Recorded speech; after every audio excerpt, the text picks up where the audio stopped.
Radio. Here we go.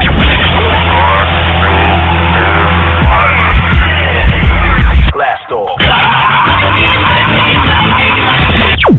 This is True Capitalist Radio.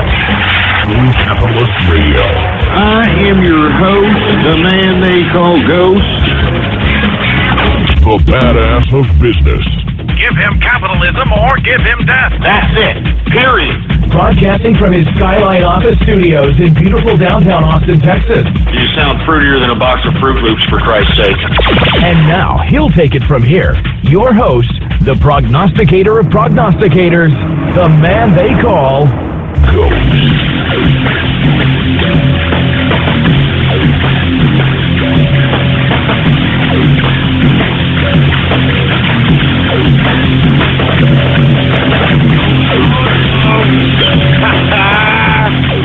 How's it going? And thank you for tuning in with me to another edition of the True Capitalist Radio broadcast. And of course, I am your host, the man they call Ghost. And once again, folks, I want to thank everybody for tuning in with me. This is episode number 412, number 412 for all the folks that are keeping track of the True Capitalist Radio broadcast. And before we get into anything else, I'd like for everybody to please spread it around like wildfire and let everybody know that True Capitalist Radio is in effect and in the house. And we are live every Monday through Friday, 4 p.m. Central Standard Time, right here on the official website of the True Capitalist Radio Show, and it is blogtalkradio.com/ghost. That's blogtalkradio.com/ghost. And of course, if you have not done so, please follow me on Twitter. The Twitter name to follow, folks, is Politics Ghost. All one word, no underscores. Politics Ghost is the name to follow. And I'm also on Gab, folks, the Twitter alternative. You can go ahead and sign up there for free. It's the Twitter alternative, folks. Free speech forum out there. You can get there by typing in your browser gab.ai. And I'm on that particular social media platform at the same name. Politics Ghost is the name. Anyway, folks, I want to thank everybody for tuning in with me. Today was the day that Janet Yellen came out and basically said what the Federal Reserve was going to do. And, folks, what have I been saying? What have I been saying? I've been telling everybody, folks, that I sold off. I'm sitting on cash. Cash is king. And let me tell you, the Federal Reserve pretty much solidified that at this point in time. All right? And let me tell you, even though we only saw a drop that would be considered modest considering the Fed's interest rate hike, and not to mention, they not only raised it, folks, and they raised it 0.25% increase, and they suggested that they're going to have 3 increases in fiscal year 2017. So that says to me, folks, that they're going to start reining in all that outstanding currency that's been printed because of stimulus packages, because of quantitative easings. Folks, I said it, and I said it, and I said it. The prognosticator of prognosticator strikes again.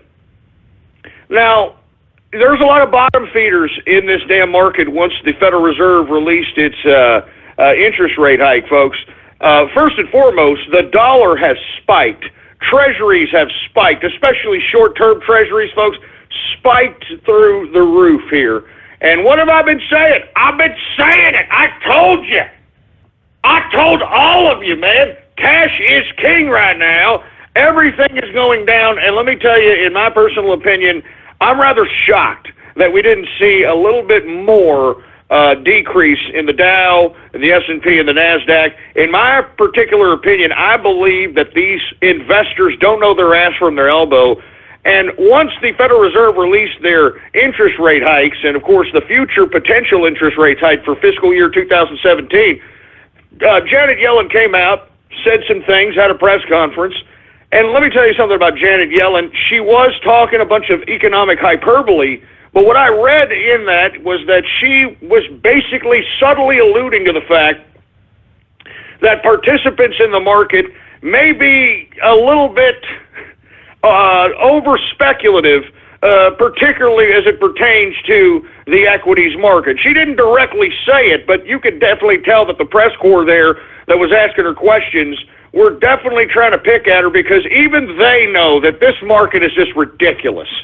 All right? I mean, let me tell you something. I've been watching the business channels all across the board this morning. I've been waiting for this. I'm telling you, I'm celebrating right now because it solidifies what I've been talking about, baby, that cash is king. That's why you're seeing decreases in everything today except for the dollar, because the dollar's valuable, baby. What have I been saying? What have I been saying, man? Anyway, let me continue going on here. Aside from the interest rate hike of 2.5%, I personally believe that that was an olive branch thrown by the Federal Reserve to the Trump administration, because I personally believe that the Federal Reserve was going to raise the interest rate at least a couple of percent, maybe 2-3%. I even thought possibly 5-10%. But this quarter interest rate hike is something that, in my personal opinion, is an olive branch to the Trump administration. And you could tell in a lot of the economic hyperbole that Janet Yellen was saying during the press conference, she was rather hawkish in her perspective of potential re-examinations of certain tax codes and re-examinations of certain economic policies, so on and so forth. And I personally believe that the Federal Reserve are anticipating some decent economic policies that are going to come from the Trump administration that are going to bring up labor markets, which has been a concern. It was news to me, but according to Janet Yellen, it's been a concern of the Federal Reserve and Janet Yellen in general that the labor markets were just far too low. And in the press conference, she even alluded to the fact that they're potentially could use a tad bit more stimulus, which I completely disagree with. But she called for stimulus when labor markets were at even higher unemployment rates than this current situation. So, I mean, you know, you've got a whole bunch of different economic hyperbole being thrown out there. I personally believe that Janet Yellen is a little hawkish here. For them to push the dots back for 3 instead of 2 for fiscal year 2017, that says to me that they're going to wait and see kind of attitude and gradually increase these interest rates, which in my personal opinion says to me that they are olive branching out to the Trump administration. And I think that this has a lot to do with the Federal Reserve wanting to continue to sustain the continuity of autonomy as it pertains to the monetary policy of the United States of America. As well, at least you should know, the Federal Reserve is as federal as Federal Express. All right, they are a private institution that has been chartered by the United States government to be in charge of the monetary policy. So they can raise interest rates at will. They can do anything at will. Now, as the interest rates were being announced today, I saw a lot of different former Federal Reserve Board governor members. I saw a lot of people that are affiliated with the Federal Reserve overemphasizing that Trump should not impugn upon the independence of the Federal Reserve. And a lot of these governors of the Federal Reserve were alluding to the fact that they were not particularly happy about his rhetoric about potentially auditing the Federal Reserve, which in essence relinquishes the autonomy of the Federal Reserve and rips up the charter that was enacted in 1913. So, once again, this is an olive branch, in my personal opinion, from the Federal Reserve to the Trump administration. I think that we're going to see a continued contraction in the markets. I mean, if you take a look at the chart today in all of the index composites, doesn't matter which one you look at, once the Federal Reserve released their interest rate hike, you started seeing a lot of helter-skelter, not knowing what to do. I mean, the chart looked completely whacked out of its mind after the announcement of the Federal Reserve interest rate hike. And the reason is, folks, is because the investment community does not know how to react to this. They don't know how to react to this, folks. And let me tell you, I think that there needs to be a little bit more of a correction that we saw today. And I think that that correction is going to gradually bring itself into play as we get closer to the end of the year. And as the end of the year happens, folks, and we start getting into the fiscal year 2017, we start seeing fourth quarter results, I think that we start seeing more and more contraction in the market. Because as I've stated, folks, there's nothing justifying excuse me, I'm sorry, I didn't mean to freaking curse. I'm sorry. It's just stupid. It's just stupid. And when I say it's stupid, there's nothing justifying. I mean, listen, I'm sorry for cursing, first and foremost. If I divergenize your ears, well, tough titty. The bottom line is, folks, people in the business channels and, the people, the talking heads of the business channels, they were actually trying to champion Dow Jones Industrial's 20,000 points today. I mean, don't get me wrong, we were flirting with it, but I was going to eat my shoe if we hit freaking 20,000 Dow Jones Industrial. I mean, there's no justification for this, man. What are these investment community people smoking? I have no idea. I mean, you see, folks, I've been calling this for a long time. I'm telling you, I'm sitting on a lot of cash. I'm celebrating today. If you're sitting on cash, you made money today. You believe it or not. I know it's hard to factor in because, it's a lot of on-paper type of value. But if you were sitting on cash today, you made money. And the proof is in the contraction of all the prices across the board. This includes equities, commodities, all across the board. Because now the value of the dollar is that much more prominent. And it didn't just take the Federal Reserve to raise an interest rate 0.25%. All right, I mean, they've been taking profits in U.S. dollars in Europe and Japan and all these other unstable markets at this point in time, because right now, as I've stated it 1,000 times, I've been saying it since March, for Christ's sake, that cash is king. And cash is going to be king at least for the next year, possibly 2 years, especially after they put out the dots of the potential rate hikes for the next fiscal years of 2017, 2018. I mean, they're announcing they're going to announce 3 different rate hikes for 2017. Now, whether that's 0.25%, whether that's 0.5%, whether that's 10%, who knows? That depends on exactly what economic policy is being laid forth by Donald Trump, and if the damn Congress will allow Donald Trump to implement these economic policies that are going to create the jobs necessary to bring up the employment market so that we can have a full economy once again, for heaven's sake. Jesus Christ, man. Anyway, I'm glad that this market did not go to 20,000. Because if it did, I think that the over-speculation that we're already seeing in the market, folks, I mean, I said it yesterday, this investment community is smoking crack. I mean, there's no other justification for this. And I'm telling you, when the fourth quarter earnings come out, I think that this damn market takes an even more bigger of a header. More bigger of a header. I don't see anything justifying this crap.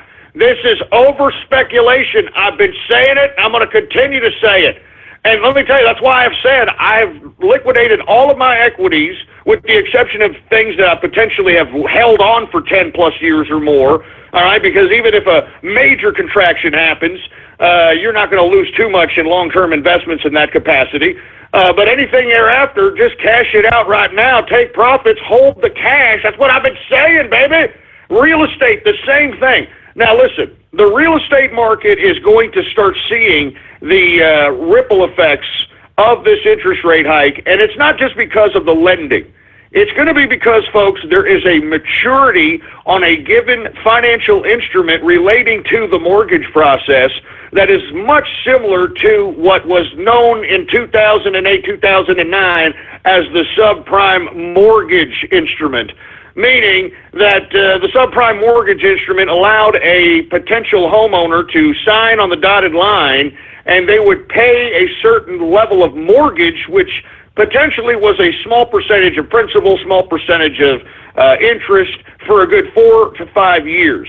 Then once that maturity date, whatever it was on the paper, comes into fruition, then all of a sudden the mortgage of that individual doubles or triples, and unbeknownst to them, because most people don't read what they're goddamn signing, You've got a lot of people that are just holding the bag there, not knowing what to do, can't afford their mortgages, and that's exactly what kind of rippled the effects of the 2008-2009 crash in the real estate market. And let me tell you, there is an instrument like that that has been widely distributed in this country that is much like the subprime.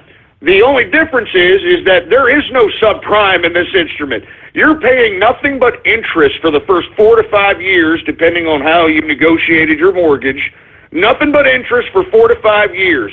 Then once that maturity date comes to fruition, all of a sudden they're gonna add on the principal onto your mortgage, and as a result, it's going to double or triple a mortgage. And there's a lot of those folks that are going to start maturing here come 2017, folks. All right, and we're going to start seeing the ripple effects there. We're going to start seeing the ripple effects in the interest rate hikes. We're going to start seeing the ripple effects on the bank lending. We're going to start seeing a lot of things, all right? So as I'm stating, there is nothing justifying even the current levels of these indexed composites. Nothing. And even, I was glad to hear Janet Yellen kind of alluding to the kind of the stuff that I've been talking about here for the past freaking 3 or 4 months. I'm glad somebody at the Federal Reserve knows what the hell they're talking about. I got to give props to Janet Yellen. You know, how come none of the feminists ever talking about Janet Yellen? Huh? How come they never talk about Janet Yellen, being, a literal major figure and not just economics in America, globally? I mean, what this woman says literally has ripple effects economically, not just here domestically, but on a global scale. But of course, I guess, I don't know, Janet Yellen doesn't count or something. I don't know. But look, I don't mean to be digressing here. But the point is that I'm glad that we're witnessing some financial maturity coming out of the Federal Reserve. I thought, in my personal opinion, that they were going to stick it to Trump. They were going to raise it about 3 or 4%, maybe 5, possibly 10. I mean, it's not like they haven't done it before, folks. They've done it. But this 0.25, in my personal opinion, is an olive branch to the Trump administration, and it's up to the Trump administration to be able to negotiate with Congress, whatever the hell those stupid jokesters want, to be able to fulfill this economic policy that has been touted and promised throughout the campaign. And we shall wait and see, folks. I am optimistic, first and foremost.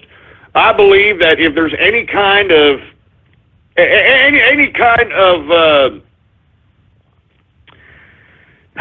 retention or any kind of hesitation in potentially passing any Trump's economic policies through the House or Senate, I think that the people are going to rebuke the people that are potentially causing a rift in making America great again. And that's just my personal opinion, folks. All right? So once again, we're seeing a slight dip in these markets, but I think it's going to be a gradual dip. I think that what the Federal Reserve has done here, it gave a little bit of a shock to the market, but not too much of a shock. I think investment fundamentals are now going to start coming to play. I think people are going to read today's activity. They're going to look at the charts today, which are completely erratic once the Federal Reserve raised the quarter point, and they're going to say that what really is keeping this market up? What is it? There's nothing. Nothing.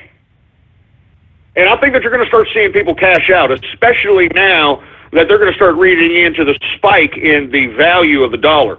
And let me tell you what, I mean, if you were holding any cash today, I mean, you made money. I mean, I told you cash was king. Did I say that? I've been saying it, baby. The prognosticator of prognosticators strikes again. Why do you think they call me the badass of business, baby? You understand that? I'm the badass of business. You want to know why? Because I know way more than those clowns on Wall Street. The only difference is that I don't have a bunch of goofy people that have given their life savings so that I can go and play around with it like I know something. I mean, that's literally what Wall Street is about. They've got people's retirements, and they're messing around with it. It's a freaking game to those stupid jerk dicks. That's why you don't see any kind of financial fundamentals in the market anymore. And I think that was alluded to also by Yellen. Let me tell you something. I have a whole new respect for Janet Yellen after her press conference. If you did not listen to it, I mean, it may go over your heads, a lot of economic hyperbole, but let me tell you something. I'm a dork like that. I like economics. I like markets. I like stocks. I like business. I love money. I love capitalism. And it was refreshing, to say the least, that somebody in the Federal Reserve finally gets it. And I thought it was a very, very mature press conference by Janet Yellen. And you know what? Props to Janet Yellen. I'm serious. I'm telling you that right now. I don't say very many comments about women leaders, women this or women that. And it's not because I don't want to. It's because, with all due respect, many of them, if not most of them, have been completely incompetent. I mean, I could start with Hillary Rodham Clinton. I could start with Angela Merkel. I can the broad that got impeached in Brazil, for heaven's sake. I mean, I can go on and on. But I can tell you, Janet Yellen kind of gets it here, and I'm glad. All right? I'm glad that the Federal Reserve just raised it 0.25%, because I think this is an olive branch to the Trump administration. And I'm looking forward to the economy here to come, folks. I am optimistic. But I'm not optimistic about the equities market. I can tell you that right now. Now, I know there was a lot of folks waiting and thinking that this was going to crash about 300 or 400 points. This is not going to be one of those crashes just yet, folks. What's going to happen is you're going to start seeing a gradual correction happen to the market, because people are going to finally start coming to their senses. They're going to see how much the value of the dollar is. Hey, man, when the dollar's valuable, you want to put that in your pocket. You know what I mean? You want to cash out and buy something else at a cheaper price, or what is deemed cheaper, because the value of the dollar is that much more valuable. So I think that we're going to see a gradual decline here in the market, folks. And the only thing that potentially, from now until the end of the year, that could potentially bring any kind of spikes in the market is any kind of good news from any earnings from some company, better than expected earnings, good news from some tech company, or some big, huge merger, some big deal. I mean, that's the only thing I can see that's going to spike this market from now until the end of the year, because in my personal opinion, I think we're going to gradually see this correction. And I'm serious. I mean, you know, it's about time that the investment community stops smoking crack and comes back down to reality, all right? Anyway, folks, once again, we've got the Dow Jones Industrials, folks, reacting to the Federal Reserve's quarter-point interest rate.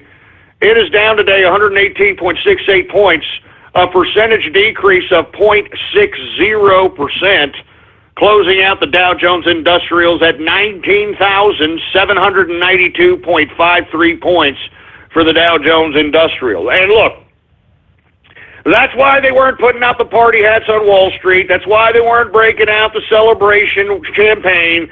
Everybody who understood the fundamentals of the market knew this wasn't going to freaking hit 20,000, for Christ's sake. You know, it's all a bunch of young pricks that were the talking heads on the business channels. They were like, no, I'm waiting for that 20,000. We're going to hit it. Stupid young people, man. You see, and then when they lose in the market, when the crash finally happens and these young people lose everything, they want to blame the market. You know what I'm saying? They want to blame everybody else except their own stupid, over-speculative selves, all right? And look, I'm not saying I wasn't there at one point in time, but I wasn't stupid. I'll tell you that right now, all right? Anyway, once again, Dow Jones Industrials closing out 19,792.53 points. Jesus Christ. Anyway, S&P down today 18.44 points, a percentage decrease of 0.81%, closing out the S&P at 2,253.28 points for the S&P 500. I'm telling you, these goddamn index composites are still inflated. I just, give me a break. Just wait and see till the investors start realizing that, oh, well, that value of the dollar is really, really good right now. I'm going to go ahead and cash out and just go hold my cash and see what's going on around here. Stupid idiots. Anyway, we got NASDAQ. The NASDAQ is down today 27.16 points, a percentage decrease of 0.50%, closing out the NASDAQ at 5,436.67 points for the NASDAQ composite, folks. All right?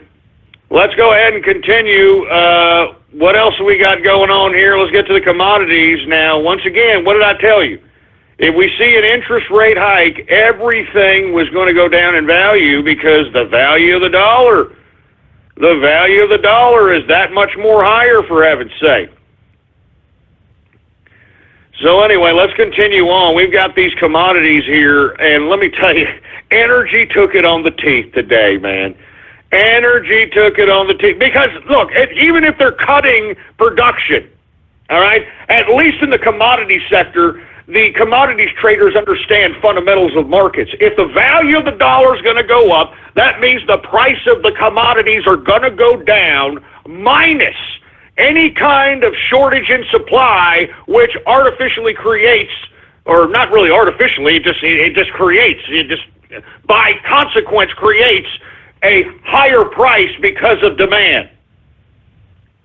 So as a result, that's what we're seeing here in the energy sector, regardless of what OPEC was trying to say for the past couple of weeks, that they were going to go ahead and cut production.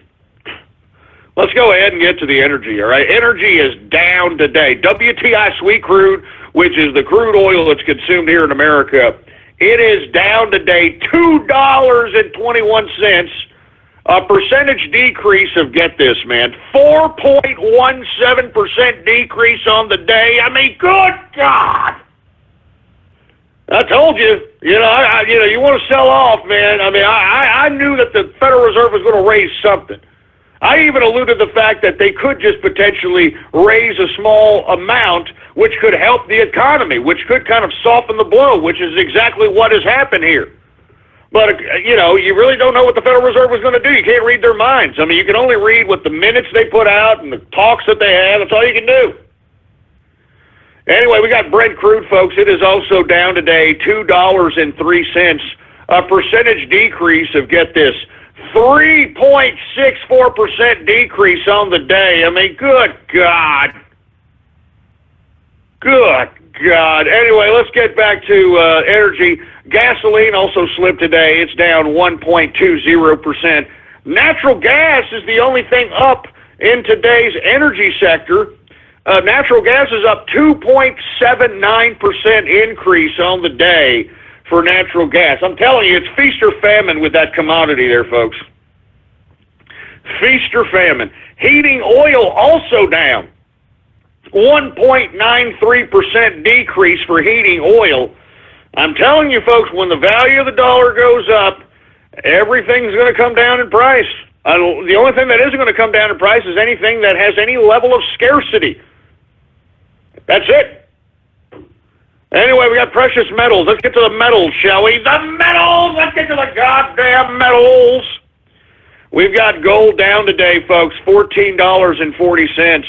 A percentage decrease of 1.24% decrease on the day, closing out gold at $1,144.60 per troy ounce of gold. I'm telling you, man, everything's going to go down, man. The value of the dollar goes up, everything comes down. It's strictly fundamental finance. Good God, what happened to that? What happened to that? I guess the investment community started smoking crack. I mean, that's all I can say. Anyway, let's get to silver. Silver is down today. And, the ironic thing about the metals, if you take a look at the day's chart, they were actually up on the day. Once Janet Yellen increased the interest rates, or the Federal Reserve increased interest rates by a quarter point, look at that chart just come crashing down. I'm telling you, look at that. Unbelievable. Anyway, silver down today 9 cents, a percentage decrease of 0.51%, closing out silver at $16.89 per troy ounce of silver.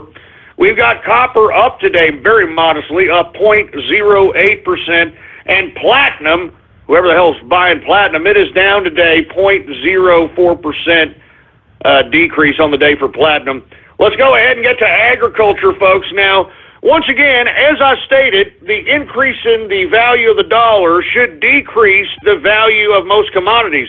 Now, the only commodities that are not going to go down in value are those that have a certain level of scarcity. So let's go ahead and see what happens here in the markets of agriculture. Let's get to the grains. Corn up today, 0.28%. We've been talking about the scarcity in corn. Wheat also up today, 0.12% increase for wheat. We've talked about the scarcity in wheat, folks. We've got oats. Now, oats have been flying high for a long period of time. I particularly believe that this is the investors cashing out, taking profits, and that's the decrease that we're witnessing today in oats. Oats is down today, 1.18% decrease for oats. Rough rice is also down today, 0.82% decrease for rough rice. Soybean is down today, 0.41% decrease for soybean. Soybean oil is up miraculously, 0.38% increase for soybean, and canola is up modestly, 0.04% increase for canola. Now let's get to the soft, shall we? Now we talked about cocoa, which is the base for chocolate. It was up a couple of percent and change yesterday. That has certainly not changed today. Cocoa is up today, 1.14% increase on the day for cocoa. So that means that if you thought that you were going to be able to have a sweet tooth, if you're going to be able to have some kind of a sweet tooth going on this holiday season, it may cost you, to say the least. I'm taking a look at these damn prices of cocoa. They may cost you. But let's get to coffee, shall we? Coffee. Hey, dude. Just don't talk to me. Don't talk to me unless I have my coffee, dude. Shut up, you stupid freaking hipster freaking loser.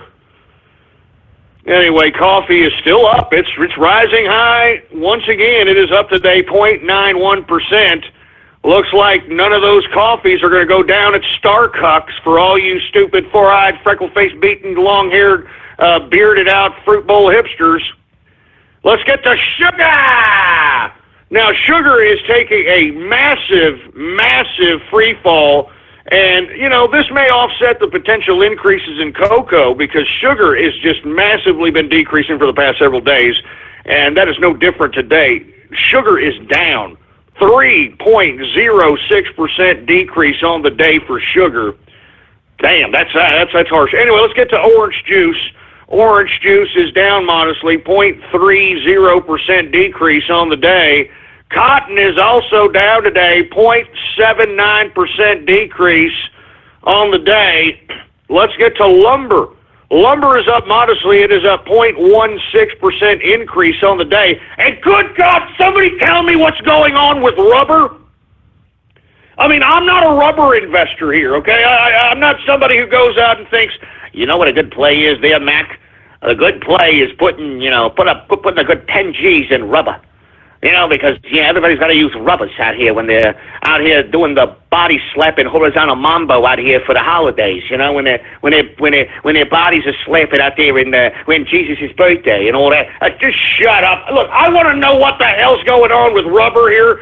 Rubber was up yesterday 4 and change percent. Today, rubber is up again, 4.52% increase on the day for rubber. Almost 5%. 4.52% increase for rubber, for Christ's sake. So what is this? Is this something that is a new play for the holidays? Is that it?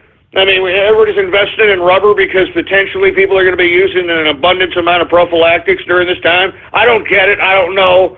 Somebody needs to give me the 411 on this because, I mean, I literally have looked at this go up 9% in 2 days. I would have liked a piece of that. I would have liked a piece of that profit, for Christ's sake. Anyway, we got ethanol. It is down dramatically today. It is down 3.61% decrease on the day. Let's get to livestock. Now, we saw modest increases in livestock yesterday, folks, but today it goes the way of most commodities. Live cattle is down today, 0.24% decrease on the day. And look, I personally believe it's a lack of demand. I just can't believe that people are not feeding their children beef anymore. I can't believe people are not eating beef in general, for Christ's sake. I mean, I eat beef at least 5 times a week, if not more, if I can. I mean, don't get me wrong. I try to squeeze a fish in then every now and then because actually there's a study that came out in the New England Medical Journal about a decade ago that if you eat fish at least once a week, it decreases your chance of a heart attack by at least 50 to 60%. And that's based on statistical data over a 10 or 15-year period of individuals that were being followed around about this subject. So anyway, listen, I'm just saying that you need beef so that you can energize yourself to go on throughout the day. If you're going out throughout the day and you're having headaches and you're tired and you don't feel good and you can't go through your work day, it's because you're not eating right, you're not nourishing your body. Eat some goddamn beef, for Christ's sake. Anyway, with that being said, once again, live cattle is down today, 0.24% decrease on the day. Let's get to cattle feeder. Cattle feeder futures are down today, 0.99%, almost a percent decrease for cattle feeder. And folks, lean hogs, what I've been telling you about the lean hog futures, we saw a little bit of profit taking yesterday. Today, we're seeing them up today, very modestly, but still up amidst a crashing market here. I would say a flash crash, you could call this. Lean hogs are up today, 0.04% increase on the day. And that, my friends, is the markets for your ass. Anyway, folks, I want to thank everybody for tuning in with me on this Wednesday edition of the True Capitalist Radio broadcast. All right? And as far as I'm concerned, I'm just going to go through the day's broadcast. We're going to discuss a lot of different subject matters here. Obviously, we're going to talk Donald Trump news, folks, because we need to continue to disseminate information that contradicts the outright lies and just slanderous lies and hypocrisy that is being pumped out the talking heads on the mainstream media. We're going to talk a little bit about how Reince Priebus floated around the idea of shaking the White House press corps, so I've been talking about that, folks. I'm glad he's finally came out and made it public. So anyway, we're going to talk about a lot of different things here, but before I do, let me go ahead and take a swig of some of this. I'm not going to advertise the scotch anymore because, I used to be a fan of Johnny Walker Blue Label until I realized that Johnny Walker was pro-migrant crisis.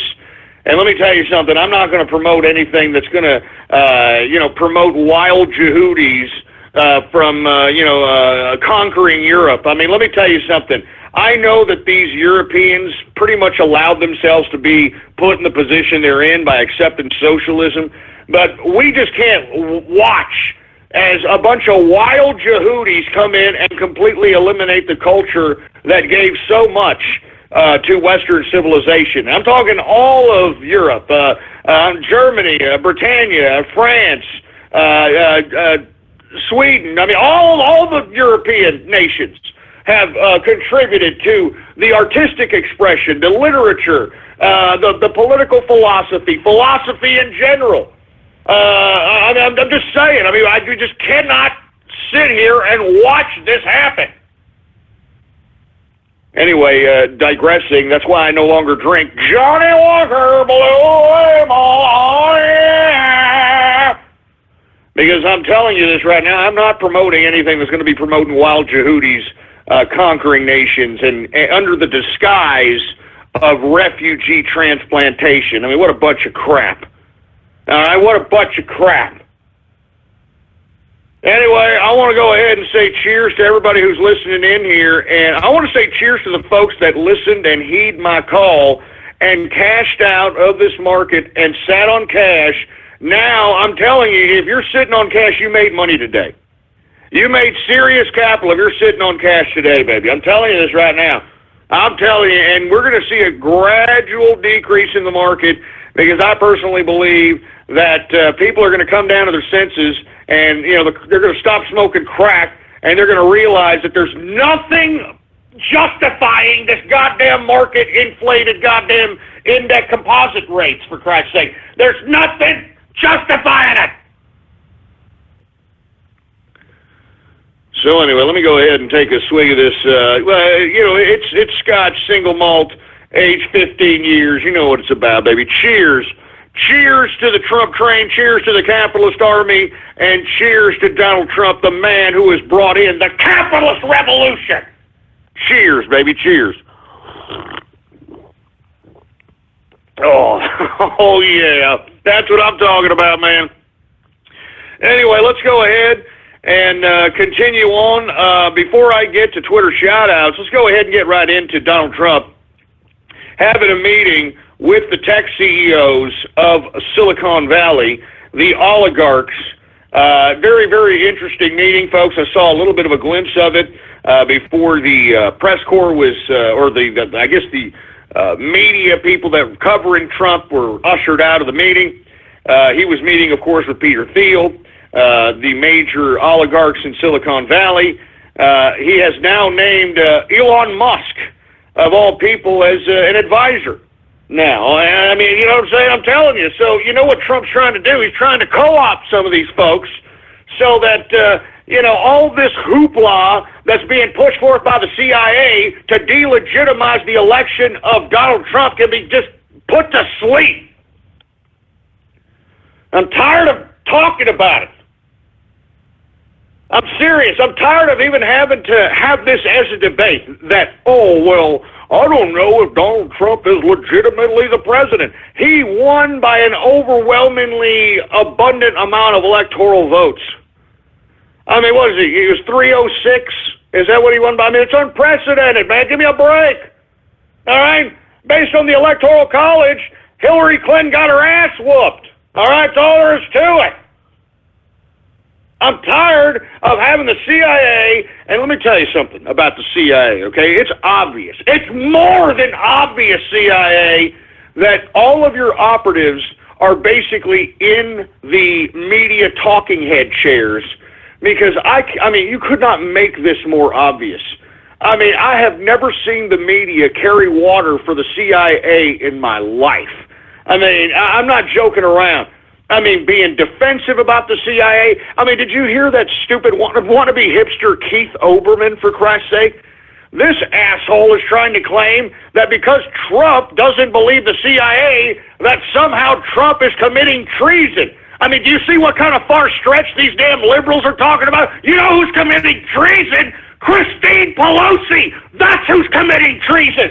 She is an elector who has a mother who's in Congress right now. That's a conflict of interest. She's an elector in the Electoral College that's trying to organize the electors out there in the Electoral College to revolt against the vote to vote for Trump. I'm telling you this right now. This is a disgrace. That's treason. Christine Pelosi, what she's doing, organizing the electors in the Electoral College to usurp the people's will. That's treason. Do you understand me? That's treason. Why don't you open up your freaking eyes, or what? Those glasses that you have them behind there, Oberman, are they clouding your sight, for Christ's sake? That's treason. I'm telling you, these leftists make me sick. I'm not sure. They make me sick. I'm telling you, Christine Pelosi is committing utter treason. Not only does she have a conflict of interest in why she's an elector in the Electoral College, and she has a mother who was once she's still the Senate minority, or excuse me, the congressional minority leader there, for Christ's sake. She's a minority leader in Congress still, for Christ's sake. Ugh. It just makes me sick, man. I mean, these liberals are trying everything, and they're holding water for the CIA. I mean, do you remember, folks, once upon a time when the leftists didn't like the CIA and would utilize all the black operations that have been plagued throughout history that were conducted by the CIA? They would always use that as fodder to prove and virtue signal their perspective. Do you remember when the left used to do that all the goddamn time? Oh, well, you're not understanding, the CIA, they really messed up Nicaragua, and they brought in this. Yeah, we know that. We know that. Oh, yeah, the CIA, they really messed up Colombia, and they really made... Yeah, we know that. We know, all right? I know you've made it clear for the past 30 years all the atrocities the CIA has conducted. Believe me, I know. You liberals have been mouthing it off for 30 years, but now that the CIA is doing something in your stupid fruitful leftist favor, all of a sudden the CIA is this godsend organization. What a bunch of crap. Good God, I can't believe liberals are this stupid. Anyway, folks, look, I better calm my ass down. I want to say once again, Trump has had a meeting today with the tech CEOs, named Elon Musk as an advisor. So I'm telling you, he's co-opting everybody out here. He's putting the pieces in place so that we can make America great again and create jobs And when the job market is flourishing, folks, and there's money circulating around the United States of America, that's when you can generate wealth. What people need to realize is that the reason we don't have jobs in this country is because the majority of the folks that are supposed to be representing us in Congress are not representing us in Congress. You know what they're representing? They're representing an international bureaucratic institution, and that's the UN, that's the EU, that's the International Monetary Fund, the World Bank, all these global institutions. That's who these damn bureaucrats that are in Washington today that are supposed to be representing our will, that's what they're doing, and that's why we have imbalanced trade deals. That's why we're in $20+ trillion in debt. That's why our goddamn government is in complete, utter disarray. That's why public sector jobs outweigh private sector jobs. It's an utter disgrace. These people made it this way. These stupid, power-hungry autocrats that we sent to Washington, they're the ones that caused this. And it's no coincidence why they're trying to act steadfast in trying to stop Donald Trump, even though he has already been the president-elect. I mean, I'm talking both sides of the political aisle. Democrat, Republican, they're trying to stop him. And the reason they're trying to stop him, folks, is because their little gravy train of being career bureaucrats and pandering to a bunch of rich folks that'll just stuff their campaign contribution accounts with money as long as they pass laws and implement policy that's in favor of those who donate to their campaign contribution account. That is over. And these bureaucrats, they don't want that gravy train to be over, because how else are they going to get rich? I mean, you just imagine these idiots that are in bureaucratic office right now, that's all they've done. That's all they've done was become a goddamn political bureaucrat. They're anticipating getting millions and millions of dollars in their campaign contribution accounts. That's what these political bureaucrats live for. And now Donald Trump is going to take that and put it to an end. Of course these damn bureaucrats are going to try everything tooth and nail to stop him. That's why you have the establishment bureaucrats on both sides of the aisle trying to stop Donald Trump, because their gravy train is about to come to an end, and it rightfully should. It rightfully should, for Christ's sake. So anyway, folks, without any further ado, I want to go ahead and take a step back and just want to reiterate to you individuals that are listening, especially to my voice right now, you are on the internet, all right? You don't even need to listen to these talking heads at this point in time. Do you understand that? I mean, what's the problem here? I'll tell you what the problem is. That people are so goddamn lazy, they'd rather sit on a goddamn couch and flip channels of a goddamn cable programming system. You see, that's why they call it cable programming. They're programming your asses to think what they want you to think. But you see, folks, if you're here on the internet, you're listening to me right now, then you have the ability to be able to independently obtain your own information, your own news. Double check it, triple check it, quadruple check it, so that you can properly inform yourself. So when you're out here having these political discussions, when you're out here having these political debates, you'll be able to actually know something instead of thinking you know something. And that's the problem with America today. Everybody thinks they know something, but they don't actually know crap. I mean, that's the problem with America. They think too much. Oh, I think I know. I think that's what it is. I think that's it. I think. Look, I don't care if you think. You should know, all right? If I ask you a question, I don't care about what your stupid, feeble-minded ass thinks. You need to know. And you see, that's the problem with America today. Everybody thinks. Oh, I think that's what it is. I think that's it. I think. No. I don't care if you think. I want you to know, you stupid, sorry sack of crap. Jesus Christ. Anyway, folks, without any further ado, let's go ahead and get to some Twitter shout-outs, all right? And for you folks that are unaware, all you got to do is go to my Twitter account right now at Politics Ghost. All one word, no underscores, Politics Ghost. and retweet the first tweet on my Twitter account. And the tweet to retweet is True Capitalist Radio Live. That's the tweet to retweet, folks, all right?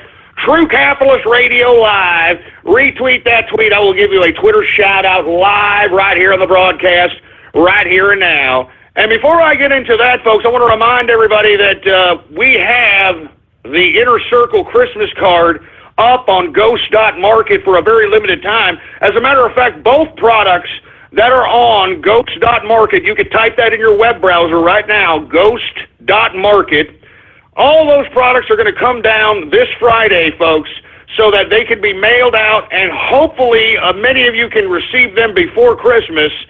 So once again, folks, I want to remind everybody that the products, of course, we've got the Christmas card, the Inner Circle is going to get for free, but if you want to partake in it, you can go ahead and purchase that. Or the Pontified Capitalist for these freaking bronies out here. And you know what I got to do? Command the bronies. They are purchasing these Pontified Capitalist autographs. And once again, they are officially autographed by yours truly. They are numbered on the back. So once again, get them while you can, because I'm telling you this right now. I'm pulling them down Friday, and that's it for these products, and that's all there is to it. Anyway, folks, do we got any Twitter shout-outs, engineer?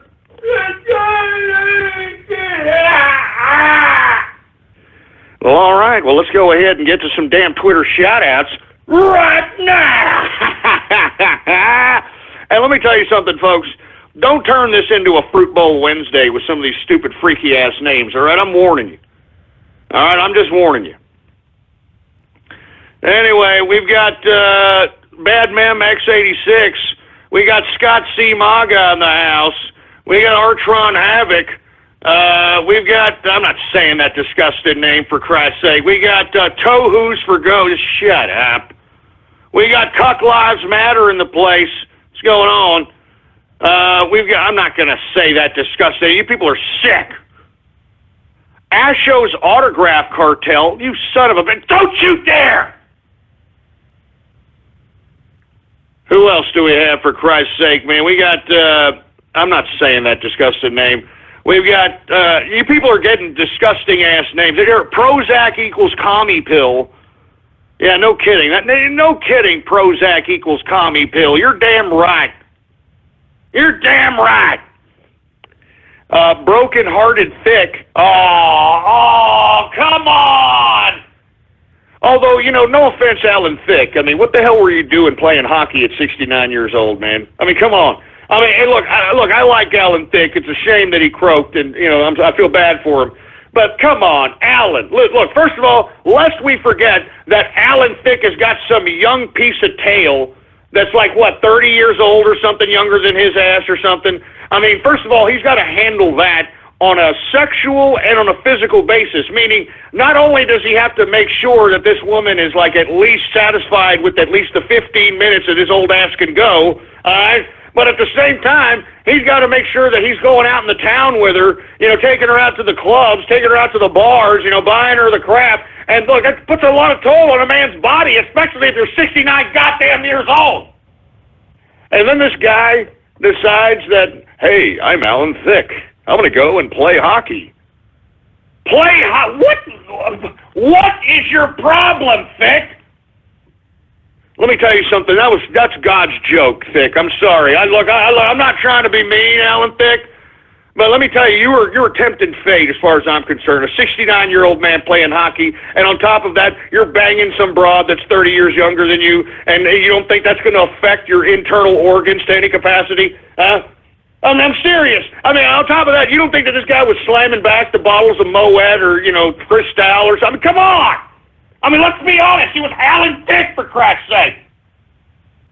I mean, his player style rubbed off on his kid. What was that other Thicke? The kid, his kid, whatever his name is.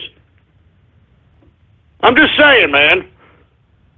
I'm just saying. Anyway, sorry, you know, if I offended people about Alan Thicke, but look, look, R.I.P. Alan Thicke. I like the guy. Don't get me wrong. But come on, buddy. I mean, you're banging a broad that's like 30 years younger than you, whatever, and, you know, you're out here playing hockey at 69 years old. I mean, come on, pal. Calm down. Anyway, sorry, folks. We got Sydney Sieged R.I.P. What's going on? We got Team Raiden Snake. What the hell does that mean? Anyway, we got the Patchouli Knowledge, whatever the hell that's supposed to mean, for Christ's sake. Need Texas recount now. Okay, there's a picture of Jill Stein on the profile. Oh, okay, that's great. I'm not saying that. You guys are getting disgusting with these names, man. Here's Strudel My Noodle. Okay, that's great. Oh, my God. I can't believe some of you people that are with these sick names, man. There's Flamin' Nipple Chops. What's going on to Flamin' Nipple Chops? No, long time no see there. We got Cuck Lives Matter. OG Toru in the place. What's going on? Oh, Jesus Christ, man. What's going on to Aussie Capitalist, man? How you doing? We got the 727 caller, the Green Leader in the house. What's going on to Mark Montag in the place? We've got, no, I'm not saying that disgusting. Shut up your ass! Christine Pelosi patriot. Shove it up your ass, all right? That woman is committing treason! Anyway, we got Tom. What's going on to Tom, man? Good to see you. There's Supa. Wires for Templeton. That's not funny, man. All right? Seriously, that's not funny. We got Remington in the place. What's going on? I'm not saying that disgusting name, for Christ's sake. You guys are getting sick with these names. I'm telling you, I'm not going to read off any of these names. They're going to be sick-ass, twisted, perverted, Woody Allen, butt-loving, pedophile-ish, all right? We got Isle of Soros. What the hell does that mean, huh? Trans butter? Did you put a pair of balls on a stick of butter? I mean, come on! Oh, good Lord, man. We got the Brony Network. Jesus Christ. We got None of Your Bizwax. Who else do we have? We got Speed Mobile 91. Once again, if you want a Twitter shout-out, retweet the first tweet on my Twitter account. The tweet to retweet is True Capitalist Radio Live. And I will give you a Twitter shout-out live right here on the broadcast, right here and now. Let's continue going, for Christ's sake. I'm not going to say that disgusting name. We got Tweely Atkins. Hi, I'm Tweely Atkins. We got Silent Capitalist in the house. We got CIA heart massage for Trump. You son of a... Don't even get around about that! You 36 of quacks, don't even get around about that, you freaking scumbags! Don't you even kid around about that! Give me the freaking mic. Sick freaking assholes! What is this? Podesta's pepperoni pizza? You son of a... Damn it! You shit! You goddamn troll terrorists and cyber vermin are sick! You're sick! Oh, God! I mean, I'm telling you, there's something. There's something there's something wrong in your head. All of you. All of you. Oh, God. Give me the mic. Give me the mic. A freaking goddamn mic. I got a freaking mess over here, man, because of you people. Jesus Christ, I'm not joking. Look at this dump here. Look at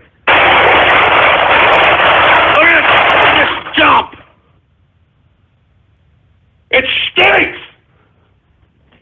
And it's because of you people. You people piss me off. You piss me off.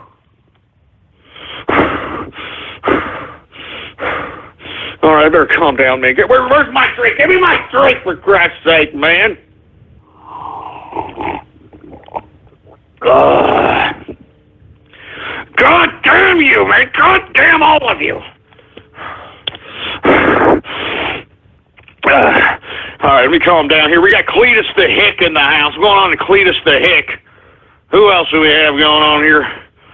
Oh my God, I can't believe you people. I'm serious. I can't believe you people are pissing me off. You're already this early in the goddamn show turning this into a freaking Fruit Bowl Wednesday, man. Son of a bitch, man. Anyway, we got Metal Capitalist. We got the Blasphemous Bastard. We got Drunken Wolf in the house. Lego Fan 421. We got Dorito Burrito. We got the MySpace Mexican in the house. Who else do we have here? We got the Trans Brony. Oh, that's fresh. Who else do we have here, for Christ's sake? We got Dying Pains. Oh, man, come on, man, Jesus! Dying Pains? Man, you guys are sick. You know what? That's it. I'm not doing that. You know what I'm saying? That's it. Dying pains, for Christ's sake, as opposed to growing pains. What a jack off! Listen, give me the mic. Give me the mic.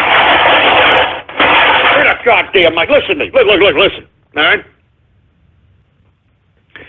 The bottom line is, all right, is that I am critical of Alan Thicke because the man should not have been out there playing hockey at 69 years old when he's got some young girlfriend that he's got to keep up with on a consistent basis. I am not out here making fun of the man by friggin' renaming the man's show into Dying Pains, Heartbroken Thick. I mean, give me a break, man. You people are sick. You people are utterly sick, man. Oh, my God. You know what? That's it for the freaking Twitter shout-outs. And, by the way, we're already in the second hour of the True Capitalist Radio broadcast. And, of course, I am your host, the man they call Ghost. And once again, folks, I want to thank everybody for tuning in with me. If you have not done so, please add to your favorites or bookmark the official website of the True Capitalist Radio broadcast. And it is blogtalkradio.com/ghost. That's blogtalkradio.com/ghost. All right? And before we get into anything else, I'd like for everybody to please follow me on Twitter if you have not already done so. The Twitter name to follow is Politics Ghost. All one word, no underscores. Politics Ghost is the name to follow, all right? Now, listen, I don't know where we went with this Twitter shout-out thing, so I'm just going to go ahead and move on with the broadcast, all right? I'm just going to go ahead and move on with the goddamn broadcast. Where the hell was I at, engineer? Oh, that's right. I was talking a little bit about Donald Trump meeting with the damn tech oligarchs out here, naming Elon Musk as an advisor. So, I mean, that should tell you something. All right? That should tell you something right there, boy. All right? That, you know, Donald Trump is co-opting the best of the best so that we can make America great again, so that we can bring economic prosperity to the country. We have been sold out, folks. This false promise of globalism has sold us out. It has taken the means of production, and I've been saying this since 2008. It has taken the means of production outside of America, and it's put it into China, to Mexico, and to elsewhere across the international community, leaving a lot of jobless folks out here. And let me tell you, we need to start producing something again. And that's the plan of Donald Trump's economic policy, is to do something productive as far as economics is concerned. We need to start producing things. We need to start inventing things. We need to start creating things as an economy that's not only consumable here in the domestic home front, but it's also consumable in the international community. And the only way we do that is if we have economic policies that is comparable to allow this to happen. So anyway, that's all I'm saying. We need to make an economic platform in which those that actually want to strive for success, those that actually have the ambition, the want, the need to literally lift themselves out of whatever current situation that they were born into, that they have the ability to do so. And right now, under the current system, under the Democrats, under Obama, they have taken away those opportunities. And you know what opportunities they have given? They've given you more opportunities to be an entitlement recipient. They have given you more opportunities to collect welfare. They have given you more opportunities to collect a food card so that you can be dependent on the government, so that you could be a serf, so that you can be a subject to the totalitarian bureaucrats that is this damn government, for Christ's sake. And by God, what Donald Trump's election represents is a usurping of the government by the people. Because, God damn it, this was a government made for the people and by the people, but the people fell asleep at the wheel, and now it's time for us to take our rightful place as the owners of this government. We got to take our rightful place as the owners of this government. And that's what we're doing. And let me tell you, these international bureaucratic institutionalists, these globalists, these individuals that are out here that had a vested interest in crippling the United States of America, in deindustrialization of America, the people that had a vested interest in making sure that America collapsed are not going out quietly in that good night, folks. They are not going out quietly in that good night. That's why you've got the CIA operatives out here trying to claim that the election is illegitimate. That's why you've got the lamestream media trying to disseminate this propaganda.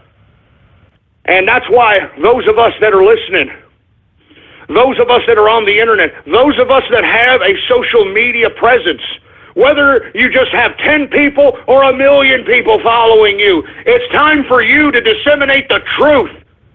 The truth! The truth to the people that follow you, so that you can contradict the goddamn lies that is being spewed out by the lamestream mainstream media. So you can expose the slanderous crap that these dumbass talking heads have been paid to lie to us. You can expose these pieces of crap. This is the internet.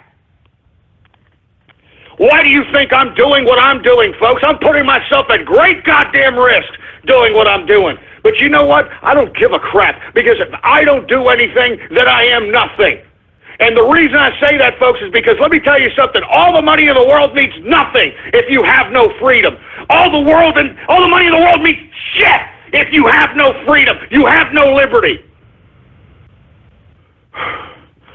Jesus Christ, man.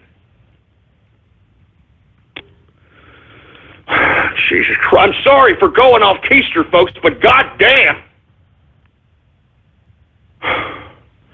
I'm tired of living this leftist nightmare that has been brought on us by the leftists, that has been brought on us by the Democrats. We are living their stupid, ridiculous policies, and it stinks. It has turned the population into a bunch of dumbed-down nobodies that have their hand out and expect something. They have made people believe that because they were born into this world, that they are supposed to be housed, that they're supposed to be clothed, that they're supposed to be fed by somebody but their own selves, but their own individual selves. They don't want to take any personal responsibility, and that has been by design, folks. We have a public education system that has turned this country into a lack of responsible pieces of ungrateful shit. And that's all going to change now. And I'm telling you, the CIA can sit here and try to manipulate this PSYOP operation via the lamestream media, but they are failing dramatically, because I don't think they understand what's going on right before their eyes. They're used to messing with radio waves, TV stations, talking heads, people that are influential in villages and communities and all across the international community. They have no idea what they're getting themselves involved in as far as trying to manipulate news, trying to manipulate information in a 21st century internet-based information cycle. And I'm telling you this right now, folks, I am calling on you. Disseminate the information, retweet the tweets, Tweet out the information that you find and make sure that your folks, the people that are on your following, get that information. Whether they read it or not, that damn article is going to be right there in their face, right there in their eyes, and they can't deny it. And that's what we need. We're going to do the same goddamn thing that the mainstream media is doing. Repetition, repetition, repetition. Because by God, I'm telling you this right now, these international bureaucratic institutionalists have not stopped, and they're not going to stop, and we cannot stop. We cannot remain complacent. We cannot believe that just because Donald Trump won the election that they're not going to prevent him from being president. We have to continue steadfast. We have to continue to deliver the information. We have to continue to contradict the talking heads. I can't underscore that anymore. Jesus Christ. Anyway, look, I'm going to keep it at that, but folks, this is far from over. Anyway, on that note, folks, I started seeing some of these mainstream media folks, Politico, Newsweek. I mean, there's a couple of articles that I've read that are finally starting to put the blame of the Democrats' loss in the rightful owner's position, and that is Hillary Clinton. She blew it. And it's about time that you got some of these mainstream media ass clowns in the political, at least in the political circuit, are starting to relay this information to their listeners, their readers, their viewers, that it was Hillary Clinton, hands down, that lost the election. She blew it. She did not campaign as vigorously as Donald Trump. She thought she could buy her way into the presidency by buying advertisements, radio, TV advertisements. It didn't work. She went as far as trying to pay online trolls. I mean, she tried, I'm serious, not a joke, online trolls paid for by Hillary Clinton, and it did nothing. And you see, what Hillary Clinton did is all she did, at best, she would campaign 3 days out of the week, sometimes 2, go out in front of some half makeshift crowd that was all pre-scripted and, pre-put together, so on and so forth, and literally just talk for 10 to 15, maybe 20 minutes, and then have somebody else fulfill the speaking engagement while Hillary Clinton sits in back of him like a goddamn puppeteer. And she thought that was going to win her the election. I mean, just taking a look at her tax plan, folks, and listen, I'm really surprised that nobody else besides yours truly here harped on this. Her tax plan raises taxes on everybody, especially the poor. If you make $0 to about $9,000, and I believe it's $399, $9,399, I believe it is. Under her tax plan, if you made anywhere between $0 to $9,399, you had to pay 10% in the Hillary Clinton tax plan. I'm serious. I'm not joking around, and yet nobody talked about this. It was right there in the tax plan. And this is supposed to be the champion of the poor in America. This is supposed to be the champion of the disadvantaged. She was going to raise taxes on people that barely had enough money to feed themselves. So all I'm saying is that what we have seen here as far as Donald Trump's rise to the presidency is purely organic. It has nothing to do with what the CIA is suggesting that the freaking Russians paid everybody off to go to the polls or whatever they're trying to allude, all right? Whatever they're trying to say. This was a purely organic movement, and everybody knows it. If anybody paid anybody to go to the polls, it was freaking goddamn Hillary Rotten Clinton. And she couldn't even pay those people to go to the polls. And look, people can talk about popular vote this, popular vote that. Take a look at the electoral map, all right? I mean, that tells visually the story of America.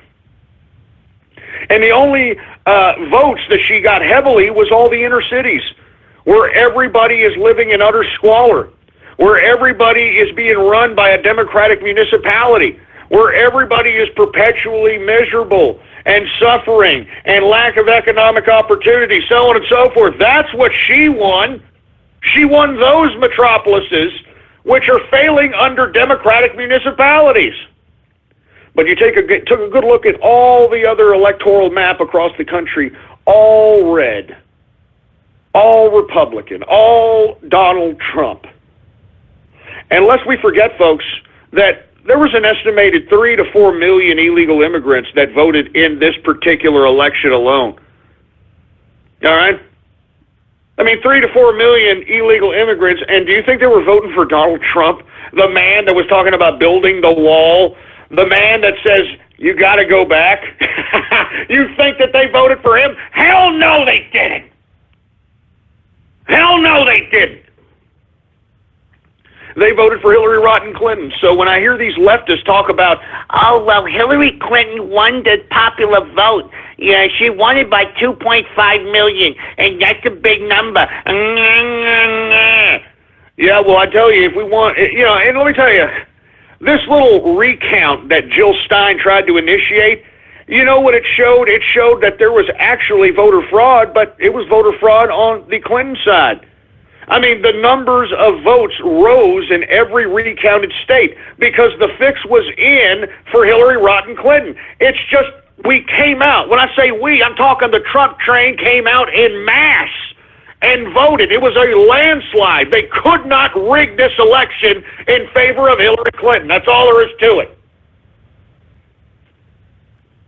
So lest we forget, folks, not only do we have 3-4 million people that potentially voted that were illegal immigrants in this election, but I could imagine all the dead people that are voting for Hillary Clinton. I imagine all the double votes. And for you folks that are saying that that's a conspiracy theory, hey, you understand, James O'Keefe from Project Veritas, he documented the damn voter fraud.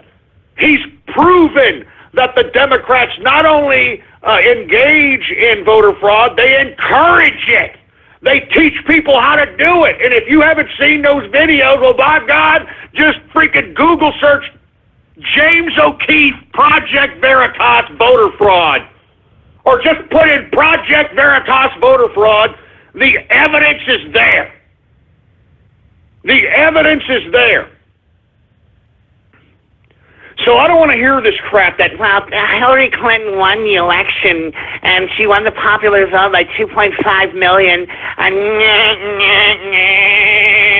That is a logical fallacy. That is a bunch of garbage.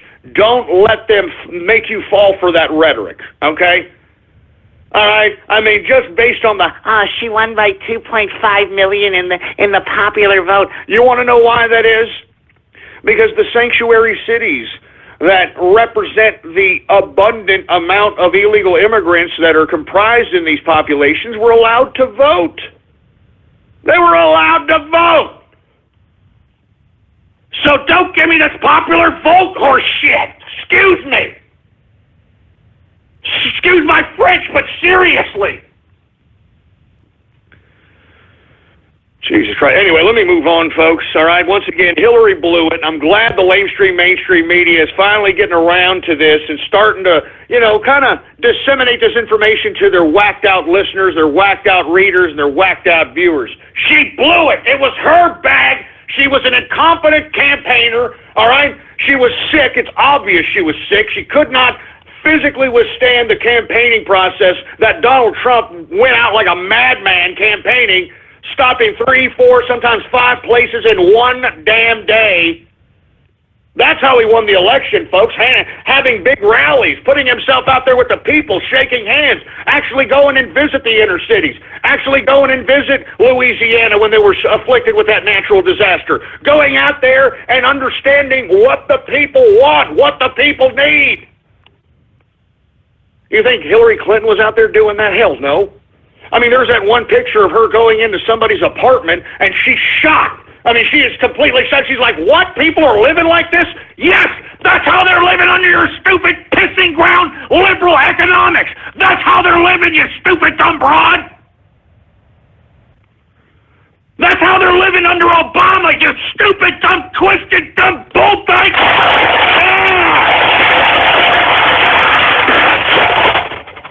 Goddamn Hillary Clinton. That just goes to show you how these liberals are disconnected from everyday Americans. They're disconnected from every goddamn day Americans, and it makes me goddamn sick to my stomach. Good God! Give me the mic! Give me that damn mic!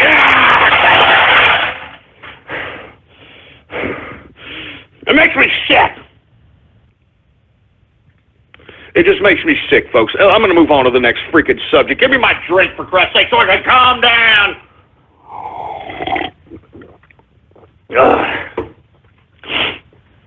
All right.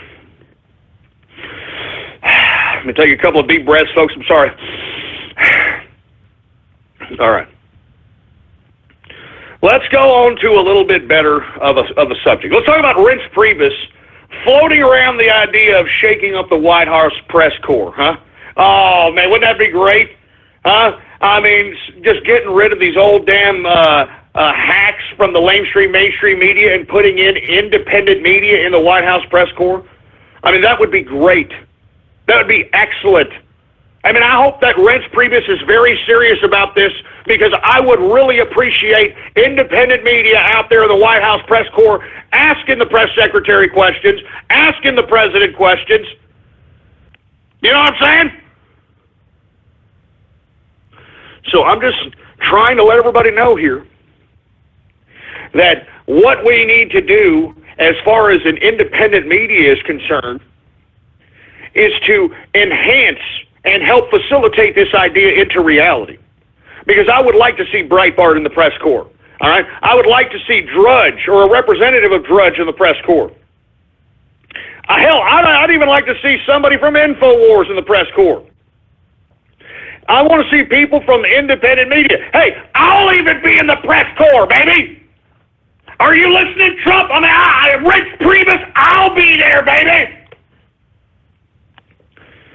Anyway, I'm just kidding, of course, but the bottom line is that I want to see that type of independent media representation in the press corps so that we can get down to the truth and not some manufactured, pre-packaged propaganda crap that we are continuously fed on the boob tube mainstream media.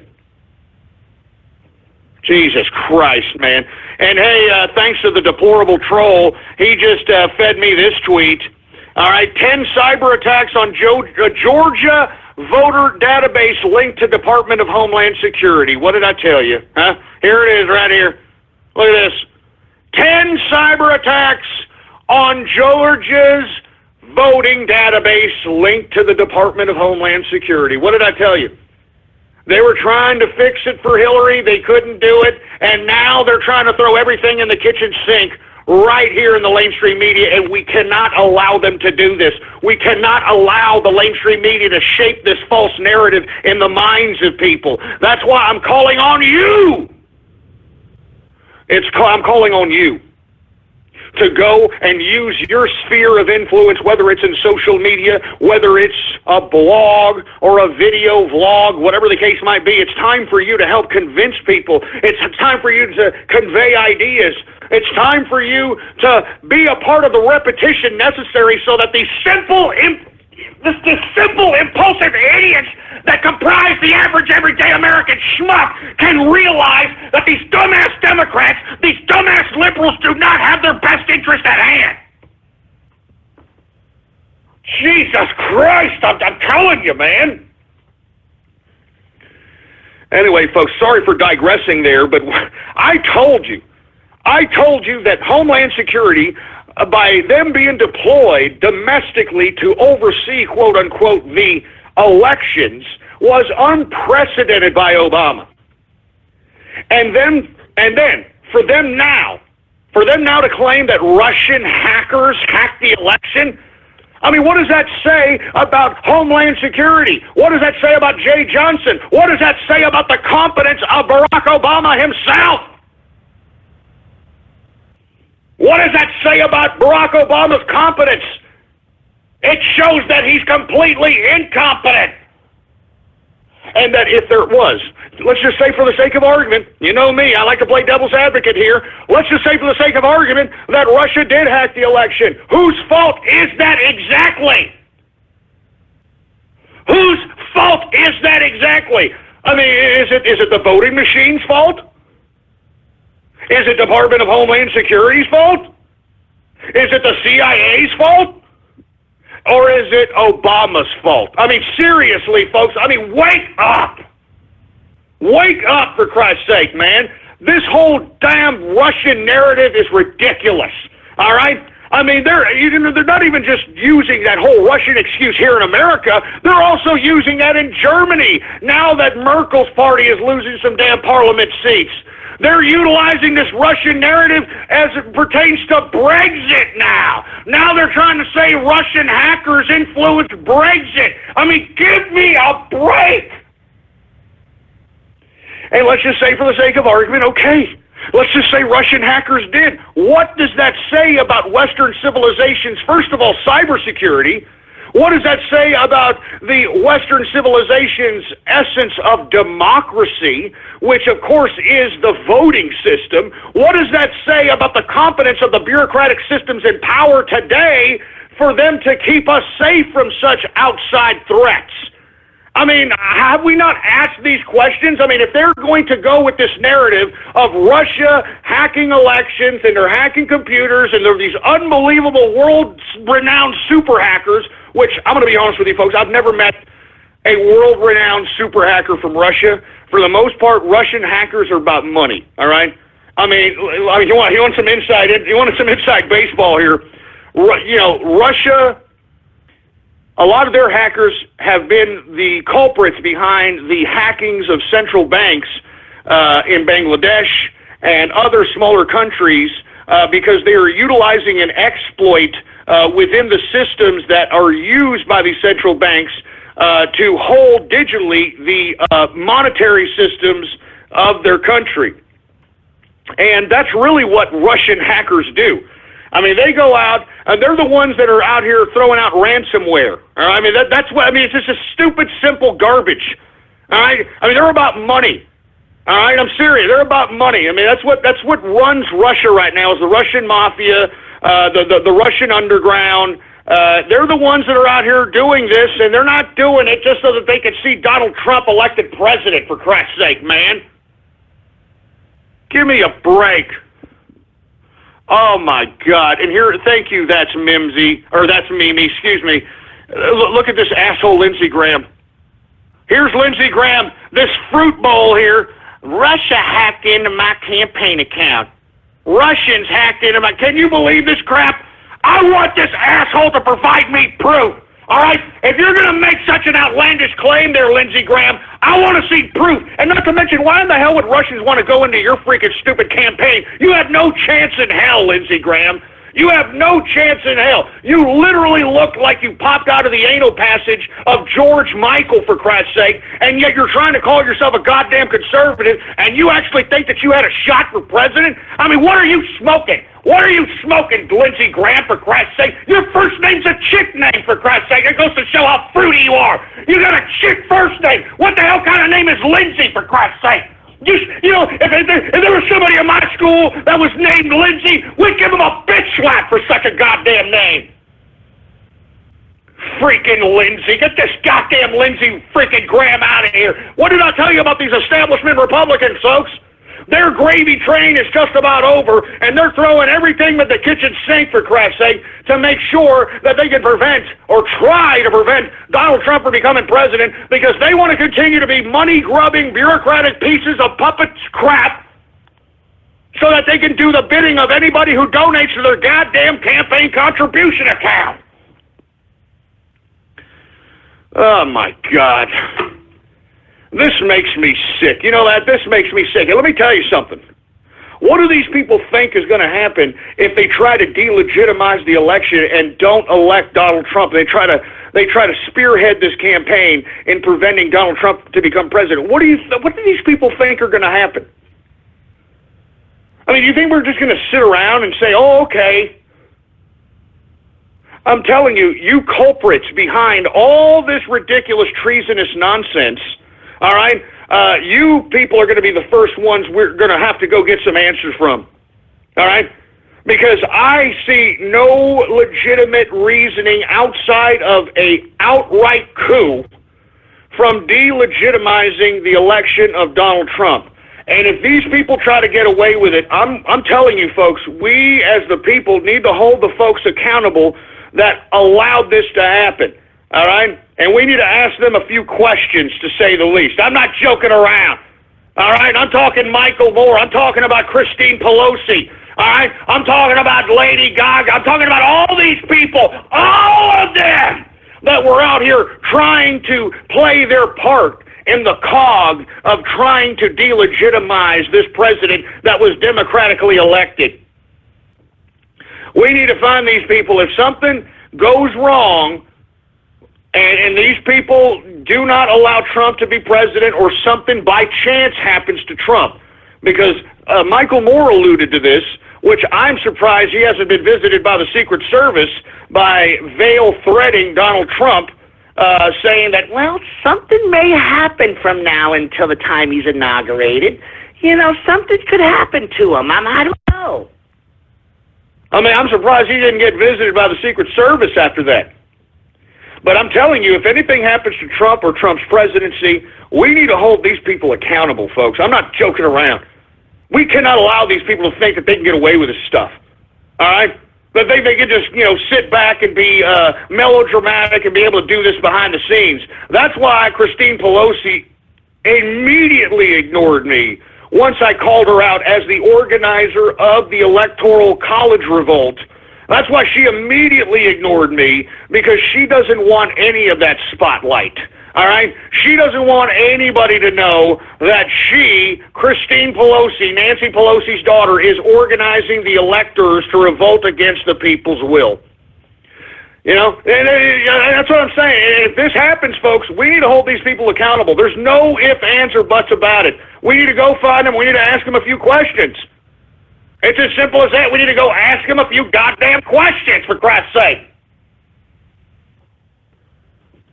Jesus Christ. Anyway, folks, my apologies here. I mean, once again, Lindsey Graham out here, supposed to be a Republican. Now he's claiming that the Russians hacked his goddamn campaign. Why would the Russians hack your campaign? I mean, let me tell you something, man. If anybody did hack Lindsey Graham, I guarantee you they would find some skeletons in this idiot's closet, all right? I mean, you don't just act that fruity for no freaking reason. I'm not joking around now. You don't just act that goddamn fruity just because you are just kind of a nice guy or whatever. I mean, this guy, in my personal opinion, has got some skeletons in his closet, and if he really wants somebody to hack him, somebody go out there and fulfill his wish. I mean, please find out this guy is doing what I suspect, or I believe, in my opinion, he's doing. Hi, I'm Lindsey Graham, and I talk like an absolute fruit bowl that's servicing glory holes out at nighttime after 12 o'clock at adult theater places, baby. I mean, I'm serious, man. I'm not joking around. Somebody needs to dig this idiot's dirt from under him. I'm not joking around. This guy, you don't act that fruity for no reason. All right, that's a tail sign to other fruits that you're a Peter Puffer, in my opinion. I'm sorry, that's just my opinion. All right, if you're acting that fruity and that effeminate, you are letting other males know that you are willing to drop trowel, bend over, and take one. I'm sorry. I'm sorry. That's my opinion. I believe it. I'm sorry. You don't just act that fruity, man. You don't just, Hi, I'm Lindsey Graham, and I kind of talk like the fat lady that everybody accused of being racist. Remember that lady? I talk like her, and there ain't nothing wrong with that. Paula Deen style. There ain't nothing wrong with it. You stupid fruit. Good God, man. Anyway, listen, I'm going to move on here. I'm sorry for going off keister here. I was talking about Reince Priebus floating the idea of shaking up the White House press corps, and I hope that he's serious about that. So let me move on to another subject here, because I don't want time to run up on me. Did you all hear Jim Brown and Ray Lewis and a couple other black football players? They went yesterday to talk to Donald Trump. And when they came down from, the elevator and came out and talked to the press, Jim Brown, folks.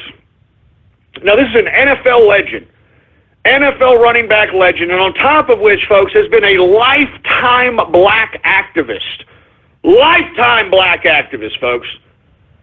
This guy came out yesterday after a meeting with Trump and said favorable, positive things to Trump. And as a result, folks, after he made this, positive comments about Trump to the media, every black person on Twitter was calling this man an Uncle Tom. They disown him. I read tweets that Jim Brown is dead to me. This guy is a coon. I'm not joking. These were black people saying this about him. I'm just seeing what I read on the goddamn Twitter account. They were calling this man the most derogatory, racially insensitive things I've ever heard in my life. And these were black people saying this about Jim Brown because he had something favorable and positive to say about Donald Trump. I mean, what is this new saying they're calling it now? Trumpin' while black is the new saying. Yeah, Trumpin' while black. Poor Jim Brown, he was trumping while black. I mean, you dumbass. Let me tell you something. Can somebody tweet as many black people as they possibly can right now? Go on Facebook and say, hey, black people, listen to this, because I'm going to call out the black people here. Give me my drink. Give me my goddamn drink.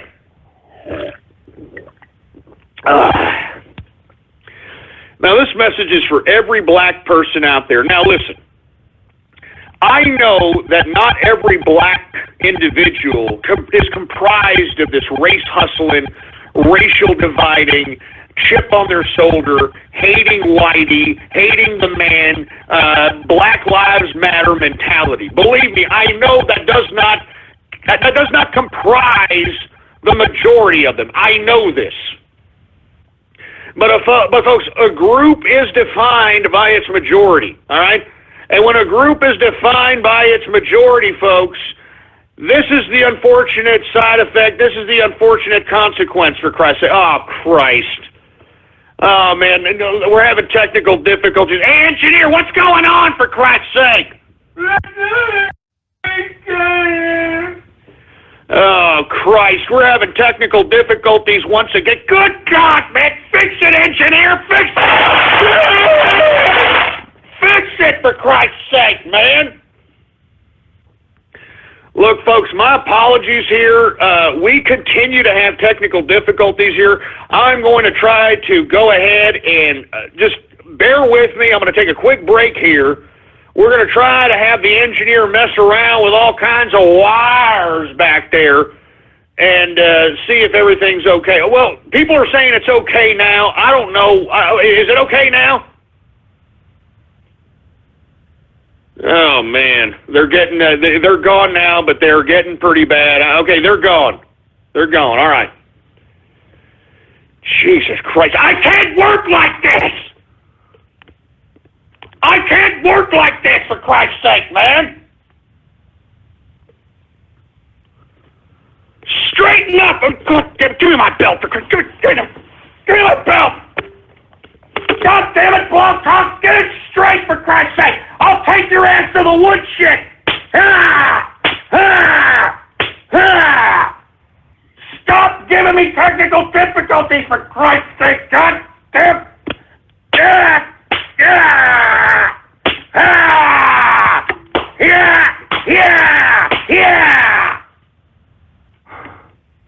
You son of a bitch.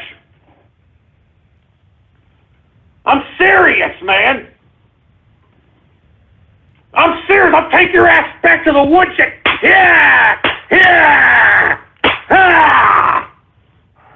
Get it straight. Get it goddamn straight. Jesus Christ, I can't work like this. Don't you understand? I can't work like this. It ruins my flow, man. I mean, I'm in a freaking zone here, Blog Talk. I'm in a freaking zone. I'm in a freaking zone, man. And you ruin it. You ruin it with these technical difficulties, man. I'm in a freaking zone. Jesus Christ, I can't work like this. I can't work like that. You're good. Damn it! Ah, God!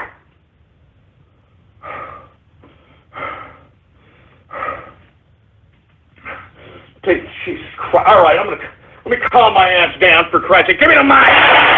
Give me the mic! I'm sorry, folks. I just can't work like this, man. You understand that? I mean, do you understand? I give 3 hours a day, 5 days a week, all right, to this broadcast, for Christ's sake. You understand that? Almost 1,500 hours of my life I have broadcasted on this broadcast, folks. Don't you understand that? Almost 1,500 hours of my life.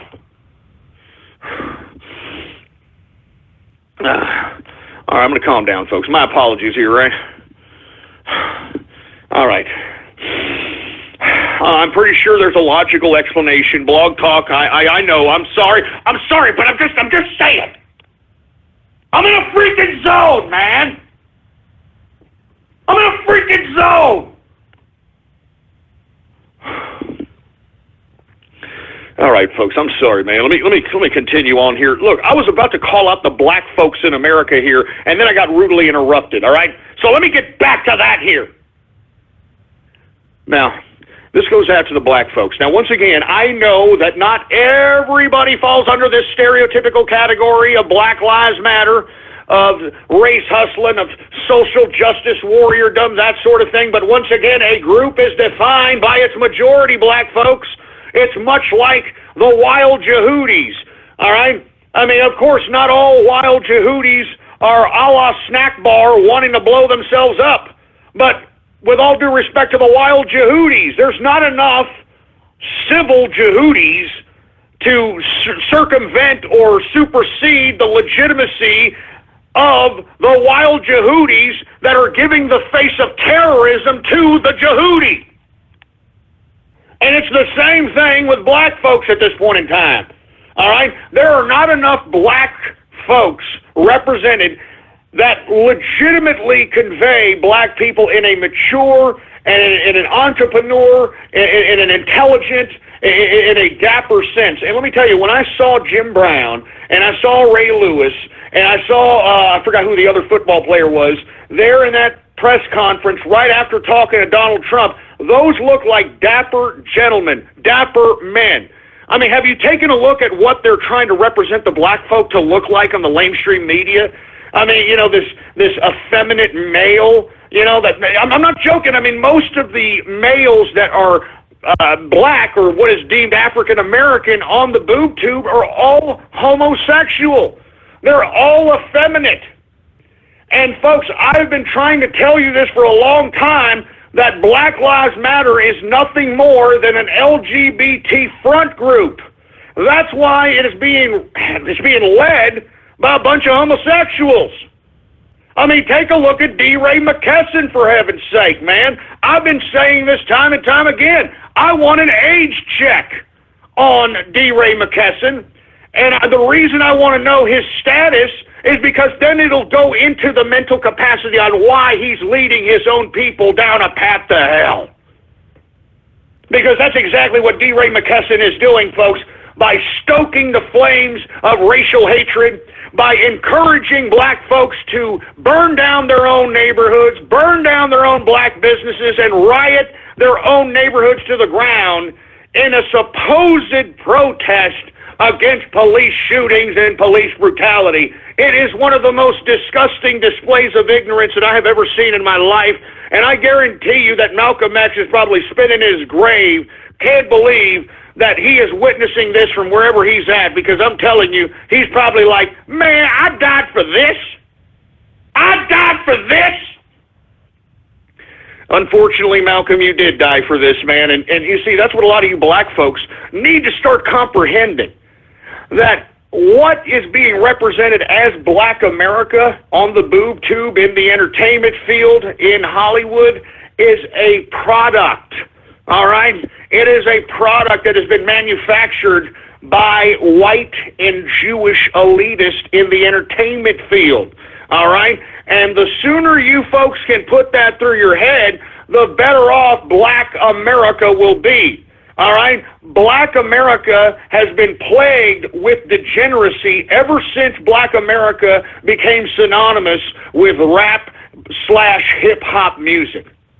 And the reason I say this, folks, is because when you say when you say rap music, when you say hip-hop music, you automatically correlate it with black America, black culture. And you see, hip-hop and rap is not a culture, folks. It is a goddamn manufactured product. All right? And what's unfortunate is that the entertainment field has mesmerized and bamboozled the black community so much into this whole correlation of black culture into rap and hip-hop that now most of the black community embraces degeneracy. Most of the black community embraces the imagery that is portrayed in these entertainment arenas. Most of these black folks are now bamboozled and mesmerized by these packages and are basing their whole perceptions, existences, and lives on these people.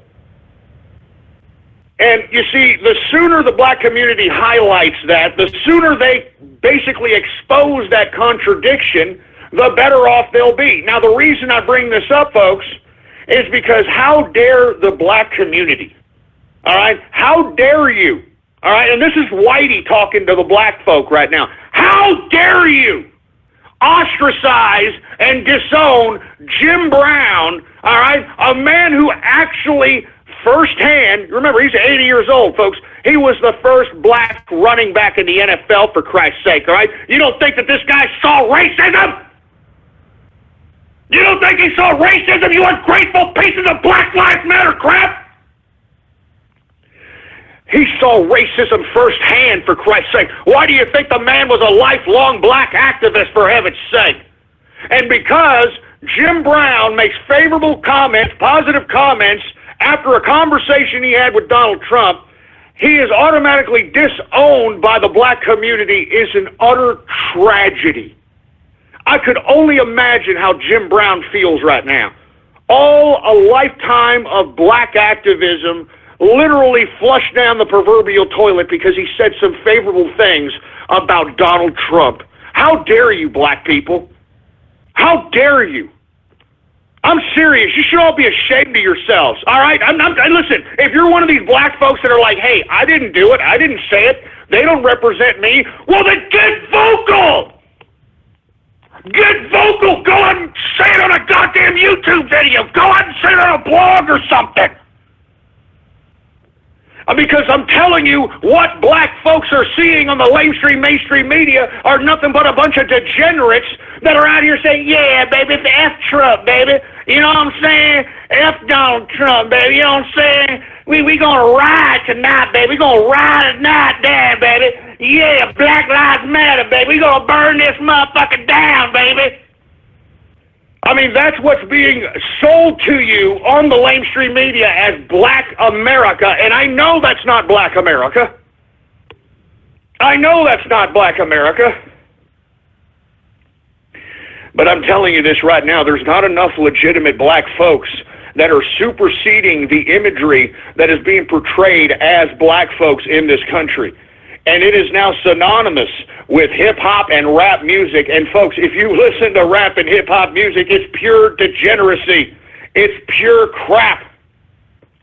It is perpetuating an idea that it's okay to collect welfare. It's okay to have 8, 9 baby mamas. It's okay to be a down little brother. It's okay to be a single mother of 8, 9 and just sit on your fat jelly ass and collect goddamn housing vouchers, child support, so on and so forth. It glamorizes the fact that it's okay to go out and shoot people. It glamorizes the fact that to go out and commit crimes, sell drugs, treat women like whores. I can go on and on. I mean, this is really what the rap and hip-hop community has done to the black folk. And the proof is the reaction to what black folks did when Jim Brown yesterday said favorable things about Donald Trump. I mean, give me a break. Oh, I can't believe you black people should all be ashamed of yourselves. I'm serious. And look, I'm not just talking about the folks that are, embracing hip-hop and rap degeneracy. I'm also talking about the folks that are claiming that these people don't represent their race. It's time for you to start rising up, man. It's time for you to start being a example for your race. It's time for you to start rising up and saying, hey, I want economic opportunity. I don't want somebody to give me a goddamn handout like I'm some freaking animal in a cage.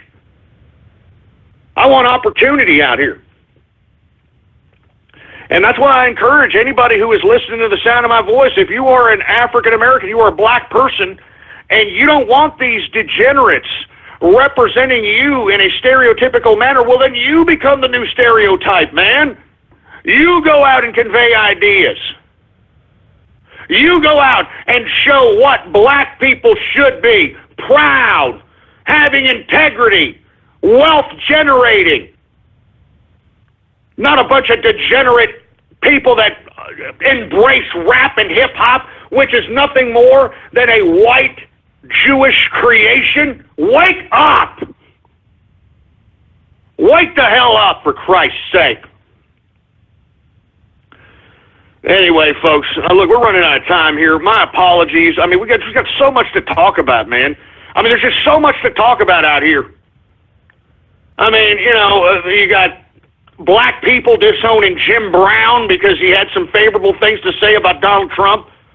You got all the talking heads in the mainstream media basically working for or with the CIA. I mean, I have never heard the mainstream media talking heads or I should say in defense of the CIA. I strongly advise people to review that interview this past Sunday with Chuck Todd and Reince Priebus. I mean, Chuck Todd acted as if he was an interrogator for the CIA interviewing Reince Priebus. I'm not joking around. Listen to it. And when Reince Priebus talks that, well, the RNC did not get hacked, the Republican National Committee's computers did not get hacked, we had the FBI investigated, you had Chuck Todd very defensive and asking, hey, wait a minute, what was the FBI doing there? Why was the FBI involved? Why not, man? They're a freaking authority. When you suspect that there's hacking going on, who the hell are you going to call? The CIA? And that's why I'm telling you, folks, I mean, what happened here is in my opinion, I think that we're seeing a systematic attempt at the CIA utilizing their assets within the system of the media to try to push this narrative of delegitimizing Donald Trump's President-elect Donald Trump, to delegitimize his election so that they can have a re-election or try to instill something. And the reason that they're tying this to Russia, folks, so that they can claim that they can run a contingency plan for the government because America's national security was threatened. That's why the CIA has to prove what level of proof they have that Russia hacked the elections, and they have none, folks. I've told you this 1,000 times. I told you this back in the freaking summer, for Christ's sake, all right?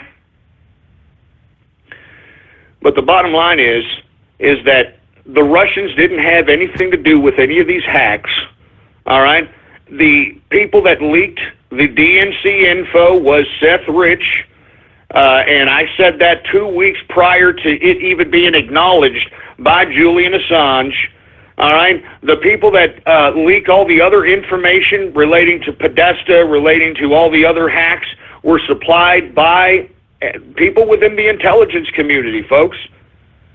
People within the intelligence community gave the information to Julian Assange, and Julian Assange disseminated the information. He was used as a conduit because of his credibility gained by his website. And the credibility that he gained was that not only can you give him information and it'll be encrypted to preserve your anonymity, but also he properly curated the information to make it easily searchable for anybody that wants to read the information. I mean, pure genius. I'm talking Julian Assange, pure genius. And this is where all the information came from. And you see, that's why the CIA, they're trying to push this narrative that it was Russia, Russia, Russia, and there is no evidence to that. That's why they're being very vague about what Russia actually did, because Russia didn't do a goddamn thing, man. This was a pure organic movement. I mean, Trump won by a goddamn landslide, for Christ's sake. And that's why I'm saying, folks, turn off the TV, all right? Kill your TV. Do not use your TV for any level of news gathering or information gathering. It's an outright lie. Everybody who's a talking head on these lamestream media news outlets, for Christ's sake, are either working with or for the CIA, for Christ's sake. I mean, why don't you research how many CIA agents are actually at CNN? All right? I mean, it's no coincidence. I'm not kidding around. I mean, I'm tired of this. And this is legal, folks. I mean, we tweeted, and I talked about this as well, a couple of years ago. They legalized propaganda, government-funded, government-produced propaganda to be disseminated through the lamestream media. It's legal. So that's why I'm telling you, folks, do not listen to anything on the boob tube. You have the internet at your fingertips. You can gather your own information. You can gather your own news, and I strongly advise you to do so. I strongly advise you to do so.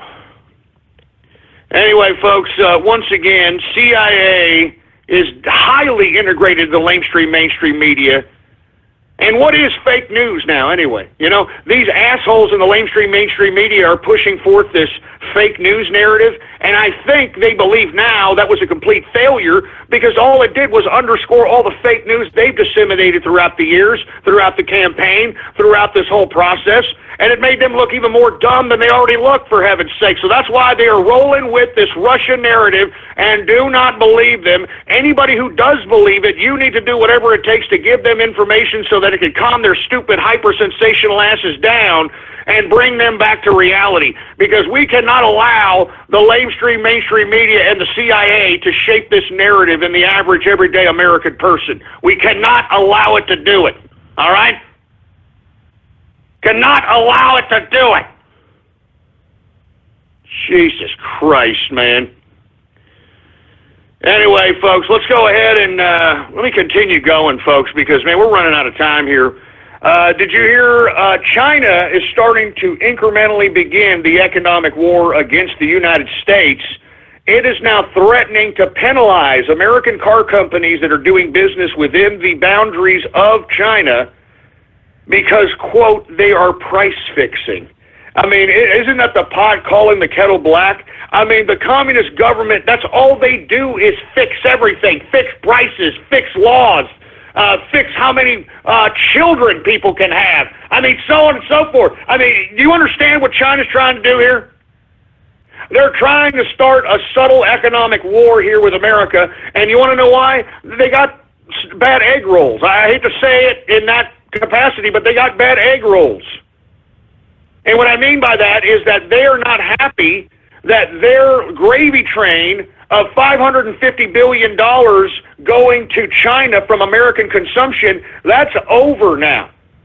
And they're not going to know how to manufacture or artificially centralize plan their economy if they don't have that huge sums of money coming into their economy.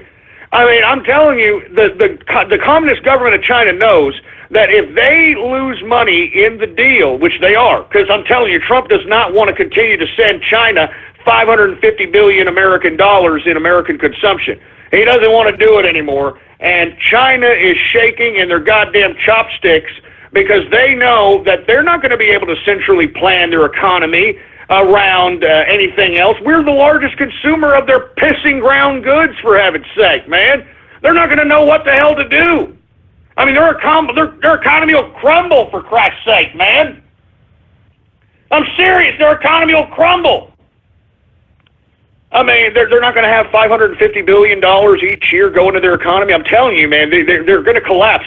This whole fictitious 6 to 7% GDP growth that China has always been able to reflect for the past 30 or something years, it's all going to come to an end because it's all pre-manufactured crap based upon the imbalanced trade deals that were signed into effect back when Kissinger and Nixon made this China deal crap. So now it's all going to come to an end, and they're a little pissed off about it. So now what they're going to do is they are going to penalize American car companies that are doing business in China for, quote, price fixing. meaning that they're just going to go ahead and tax their asses because they're a little unhappy that we're no longer going to want to send them $550 billion, all right? And that's all there is to it.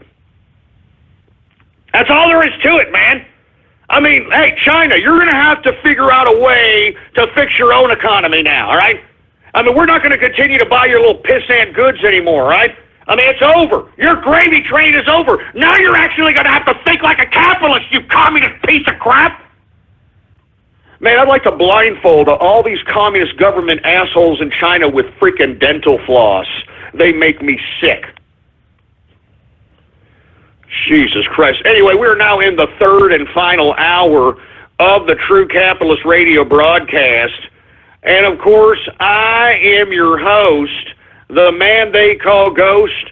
And once again, I want to thank everybody for tuning in with me. If you have not done so, please bookmark or add to your favorites the official website of the True Capitalist Radio Show. It is blogtalkradio.com/ghost.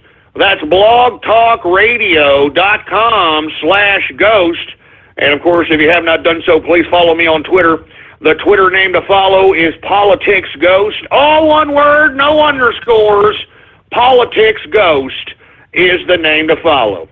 Now, folks, before I move on, I did make some criticism of the Communist government of China, and because Blog Talk Radio is broadcasted within the borders of China, I am obligated and forced to give a rebuttal by a representative of the Communist government of China.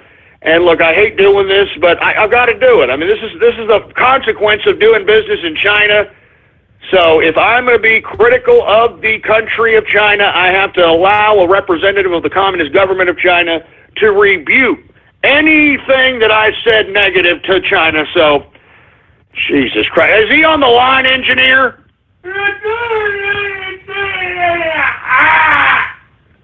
All right. Without any further ado, folks, Mr. Fortune Cookie, are you there, sir? Oh. You see, you motherfucker out there talking all kinds of garbage about the Communist government of China. You don't know nothing, Ghost. China know how to run its own economy. We've been saving all the money that you motherfucker been sending the Communist government of China. We got big cash reserve, motherfucker. We've been buying all your gold. We got a lot of gold in our reserve, motherfucker. That's right. We also buying all the uranium out there in Afghanistan, motherfucker. And there's nothing you can do about it. No, there's nothing you can do about it. Because the Communist government of China is not going nowhere, motherfucker. You don't know nothing, Ghost. I'm telling you, the Communist government of China still own your debt, motherfucker. We still own a lot of your debt, motherfucker. So you, Communist government of China, you better respect us. You better respect us, motherfucker. I tell you this now, I tell you again. We're taking a yeast. We're taking a yeast of all the capitalist army members. We're taking a yeast of all the people that listen to your broadcast, motherfucker. And when we take over your country, we're going to put all those motherfuckers into re-education camp. I tell you right now, we got a yeast. And we're going to put all you capitalist motherfucker into a re-education camp. And you want to know why we do what we do? Do you want to know why we do what we do? We do it for Chairman Mao.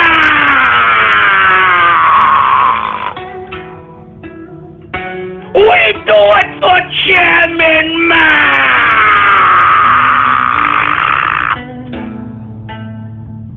We do it for Chairman Mao.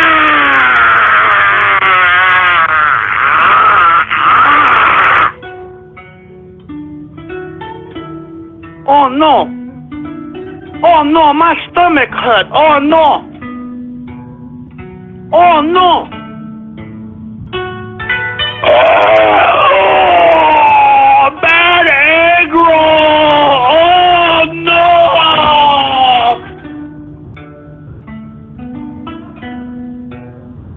I got nothing else to say. I am Mr. Fortune Cookie. Thank you very much. All right, get this idiot up. Get him off my goddamn freaking line here. Get him off my show. Good God, man. I'm telling you this right now. Unfortunately, folks, my apologies. We have to give a rebuttal to a representative of the Communist government of China, and that's the only reason why I have to do this. I mean, we are broadcasted within the borders of the Communist government of China, so this is what we got to do. All right? This is what we got to do. Anyway, folks, where the hell was I, engineer? Oh, yeah, I was talking about China. Well, let's get off China here. Now that, we've had the representative of the Communist government of China give his rebuttal, let's go ahead and move on with the broadcast so we can go ahead and get to Radio Graffiti. I want to talk a little bit about the new president of the Philippines. I'm talking about Rodrigo Duterte, whatever the hell his name is. And look, I've been highly critical of this man and his anti-drug campaign. And for you folks that are unaware, he has legalized, all right? He has utterly legalized the killing of drug dealers. So if you happen to have seen a drug deal going down in the Philippines, it is now legal for you to just go out and kill these people. I'm not joking around, all right? And this has obviously gotten a lot of heat from the international community, Amnesty International, the United Nations, the World Court. I mean, there's a lot of people that are not necessarily down with Rodrigo Duterte's anti-drug campaign. All right, I mean, he's literally made it legal to kill drug dealers. All right, I mean, literally has made it legal to kill drug dealers, for Christ's sake, man.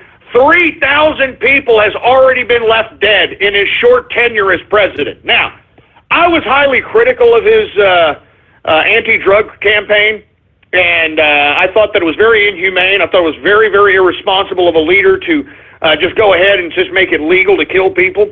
But I recently saw Rodrigo Duterte in an interview, and, he put it in economic terms, which, of course, when you talk to me about economics, when you talk to me about capitalism, I'll listen. You know what I mean? That rings well to me. And Duarte says that, listen, we've got a huge drug problem in the Philippines, and he articulated this very well. I didn't realize how well he knew English. He said, listen, we've got a humongous drug problem, and they've already said that it's an estimated $2 trillion to help these people wean themselves off drugs, $2 trillion to try to rehabilitate these people, $2 trillion this and that. And he said, listen, we're a poor country. We're never going to get that money. He's like, we're never going to get $2 trillion. And even if we did get $2 trillion, we're not going to go out and spend it on a bunch of drug addict poo butts out here.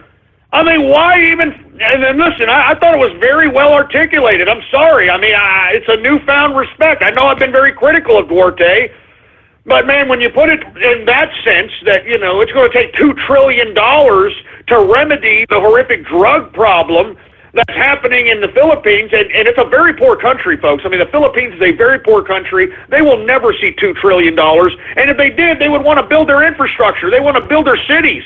They'd want to build their community. They wouldn't want to spend it on a bunch of dope heads. Anyway, folks, I thought it was a very well articulated reasoning on why he enacted this particular anti-drug campaign in which he legalized killing drug dealers. And the reason that he said that he wants to do this is to, first of all, not clog up the justice system with a bunch of drug dealers that are just going to go in and out of the system anyway. And moreover, he said to the police, and look, he's already implemented this policy in one city in the Philippines. He was a mayor of this one city. That's why he was elected president, because that city is so safe that women could walk the streets at night and not be harassed, not be messed with, not be accosted or assaulted. And literally, that's what Rodrigo is really trying to go after. Now, listen, he articulated this very, very well. I mean, when you speak economics, it makes perfect sense. I mean, $2 trillion to try to remedy the drug problem in the Philippines, they're never going to see $2 trillion, man. So why not just nip it in the bud? Newfound respect for Rodrigo Duarte, even though I think it's a little harsh, even though I think that, shoot to kill kind of crap is really, really, walking a fine line. But then again, at the same time, when you're a leader of a poor country, what are you going to do? What are you going to do? You're just going to let the problem continue going? You're going to pretend to spend money on the problem, depriving the working people of your country a right to have a decent civil society? There's a newfound respect for Duarte. I'm going to say that to say the least. All right. I mean, I'm a wait and see attitude now to Duarte. All right. I'm going to wait and see attitude with this guy. Anyway, folks. Last but not least, folks. ISIS is now manufacturing weapons, folks. Thanks, Obama. New report coming out today, folks, that ISIS is manufacturing weapons, and they're basically getting all the parts from the manufacturers in Turkey, and they have no problem, the manufacturers in Turkey, selling them bulk gun and ammunition and other type of artillery hardware so that they can go ahead and just create weapons. I mean, they're in the weapons manufacturing business, for heaven's sake. You know what I mean? I'm not joking. They're in the weapons manufacturing business. So now they're, what are they, freaking Smith & Wesson now? I mean, what the hell is this? I mean, if you don't think that this was CIA operated at this point in time, I mean, give me a break. A bunch of wild Yehudis that want to live in the 8th century, that want to have this warped fundamentalist perspective of Islam, all of a sudden now are in the freaking manufacturing gun business. I mean, get the hell out of here, man. Get the hell out of here. And look, I don't want to spend too much time on this subject matter, but I do want to emphasize that ISIS was a creation of this administration, all right? General Michael T. Flynn said this many times in many different interviews, that Obama made a conscious decision to arm, train, and fund ISIS. All right? And, of course, the organization and agency used to do that was none other than the CIA. And now we're shocked that ISIS is now manufacturing weapons. How the hell did they learn how to manufacture weapons? How the hell did they learn how to put together weapons? They were trained by the CIA, man. Wake the hell up, for Christ's sake, man. Jesus Christ. Anyway, listen, I want to spend about 5-10 minutes here and talk a little bit about something here. Because, listen, I made a little bit of a diatribe yesterday about how 1 in 6 people are taking psychotropic drugs. And listen, that's a unbelievable number. 1 in 6 Americans taking psychotropic drugs. And I talked about how that could be a contributing factor on why we have an attention span that is pretty much non-existent anymore, why a lot of people are living in space cadet land, why a lot of people can't cognitively interpret things properly, why you've got all kinds of different problems happening socially, communication-wise between people, so on and so forth. I think a contributing factor to this is the psychotropic drugs. Now, I got a lot of response from people that they don't want to take the psychotropic drugs, or the psychotropic drugs, excuse me. They don't want to take the psychotropic drugs, but they're depressed. And they don't know how to get rid of this depression outside the psychotropic drugs. And I posed this yesterday. I'm going to pose it to you again.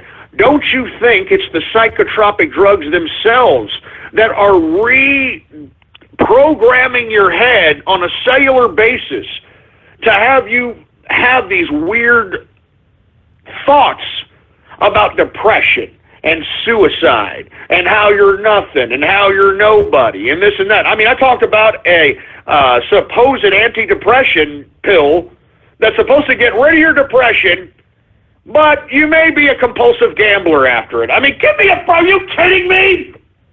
I mean, what kind of goddamn chemistry are they doing to your head when you pop a goddamn pill and yeah, your depression's gone, but you want to roll everything on the craps table, for Christ's sake, man? Oh, Jesus Christ. Anyway, listen. I want to talk a little bit about depression because I don't think people know what the hell that is. Nor do I think that it really even exists. Okay? Now, I know that there are people that are feeling suicidal. I know that there are a lot of people that feel this way, so on and so forth. If you're taking psychotropic drugs, that's probably the contributing factor. But if you're not, and you're still thinking suicidal thoughts and that sort of thing, you're nothing more than a spoiled brat. I'm sorry. All right? I mean, this pisses me off just thinking about it, okay? You ungrateful twats. This world was not meant for you to have everything go your effing way. And you see, that's the problem with a lot of you idiots out here that are, trying to say that, oh, I'm depressed and I just don't know my depression and I'm depressed. Listen, when you start realizing that not everything is going to go your effing way, then maybe you will have a new outlook on life instead of thinking that, oh, I'm so depressed. And what does it go back to, folks? I, me, my, I, me, my. That's all it is, man. You're self-absorbed in bad lighting. And listen, you think anything is living a happy life in this realm? I mean, think about this for a second. I mean, think about the most purest little animal, like a squirrel. You think that squirrel's happy? You think that squirrel is living a great utopia life? Have you ever seen it? Have you ever seen it get like a little nut or an acorn, for Christ's sake, and it's eating? It eats and it's like looking around everywhere. It's looking over both shoulders. I mean, it's the most paranoid little creature on the planet, for Christ's sake, man. And does that squirrel have the squirrel shrink to go to and say, it's really tough out there. I'm a little squirrel. I'm just trying to get a nut here. And everywhere I look, there's these bigger creatures than me. And I think they're out to get me. And then I got to worry about these flying, these little flying creatures coming up and snagging me like they snagged my friend Billy. And I'm just tired of it. I mean, what am I supposed to do? What am I supposed to do? I'm just a squirrel trying to get a nut. What am I supposed to do? Take 2 of these and call me in a week. I mean, give me a break, man. Wake up! I'm serious. Wake up, man. Nothing in this world is living a happy life. I mean, why do you think they put it in the Constitution that you have the right of life, liberty, and the pursuit of happiness? Because I don't think people understand what the hell happiness means. It's a fictitious word. It doesn't exist, all right? I mean, there is no emotion of happy. You understand what I'm saying? There is no emotion of happy. It's a figurative perception. You understand that? It's one of those things that are like, you know what, I'm pretty happy right now. Yeah. It's not an emotion. It's not like anger. It's not like fear. It's not like pleasure. You understand that? It's a fictitious emotion. And you see, because we have this, I'm sorry, the Declaration of Independence, not the Constitution. My apologies. Sorry. Look, I'm thinking a lot here, all right? My time's running out, too, for Christ's sake. By the way, the pursuit of happiness, I mean, that's a very, very good thing to kind of stop and kind of think about for a second. Because no one is promised happiness. It's not even promised to you in the Declaration of Independence, man. It's not even promised to you. They promise you to pursue it. If you want to pursue the pursuit of happiness, but there is no such thing as happy. You understand? There is no such thing. I mean, why do you think these stars that make millions of dollars and got all the fame, got all the chicks, got everything, and they're not happy? Look at Kanye West. That's one of the most unhappiest sons of bitches out there, and this guy's got everything. Nobody's happy, man. God damn it. Wake up, you ungrateful little selfish twats. Jesus Christ, man. I'm serious. I mean, listen to me. No one cares. I mean, unless you have parents, and let me tell you, if your parents are the ones condoning this crap of you being depressed and, oh, poor baby, my baby, he's depressed, my baby, let's send him to the shrink, my baby, then they are condoning this so that they can make themselves feel better. And because they're making themselves feel better, they're hurting you in the long run. Because I am witnessing this firsthand, folks, all right? I mean, these kids that are coming out the pike here, that are in the age ranges of 15 to about 28, all right? I'm serious.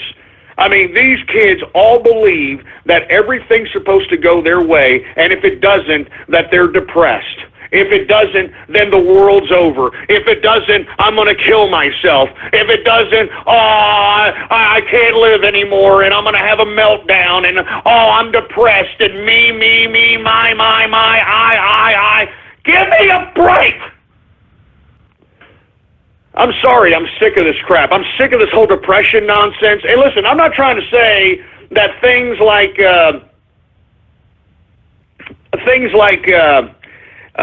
psychosomatic symptoms from stress doesn't come about. I mean, I believe in stress. Stress is one of the biggest killers in the world at this point in time. You know, going through too much stress. I mean, I personally witnessed that a few months back when I had to go to the hospital because I thought I was having a damn heart attack.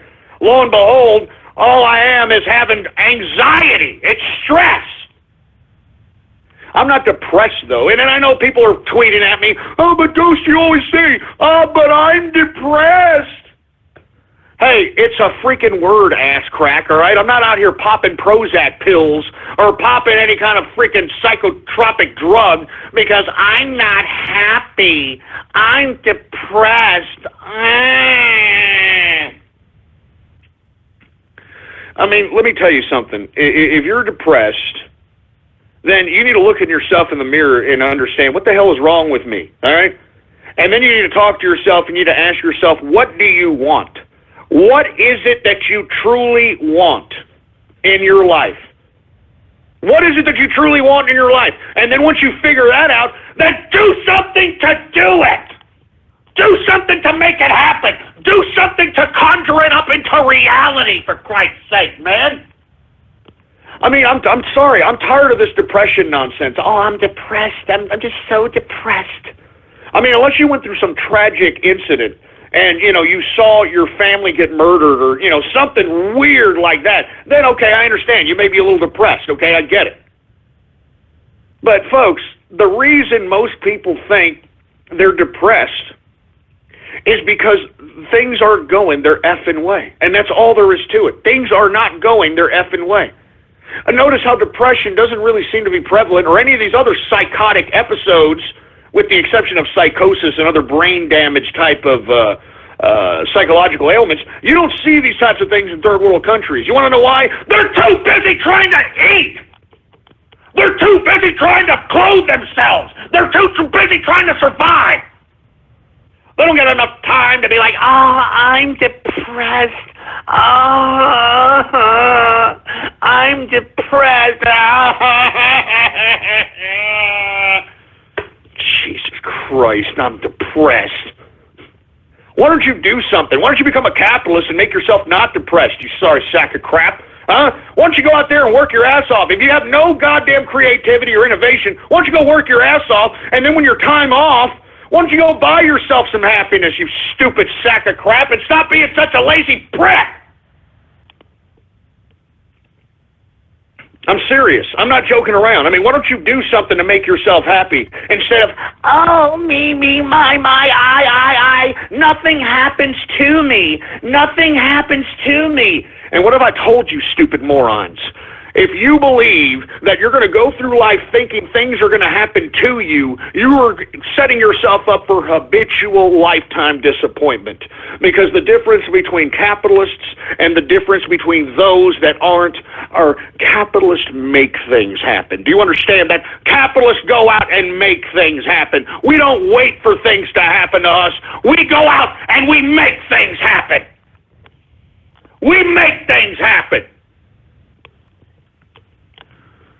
So anyway, for all you folks that want to hop on this depression, I'm depressed, poor me, my, I, do not approach me with it. I'm sorry. I'm not very compassionate to mental problems. I'm sorry. I'm really not. I mean, unless you're completely bombed out of your mind and you're schizophrenic or you're hearing voices or something of that capacity. But as far as depression and oh, poor me, and I need Prozac, and I feel sad, and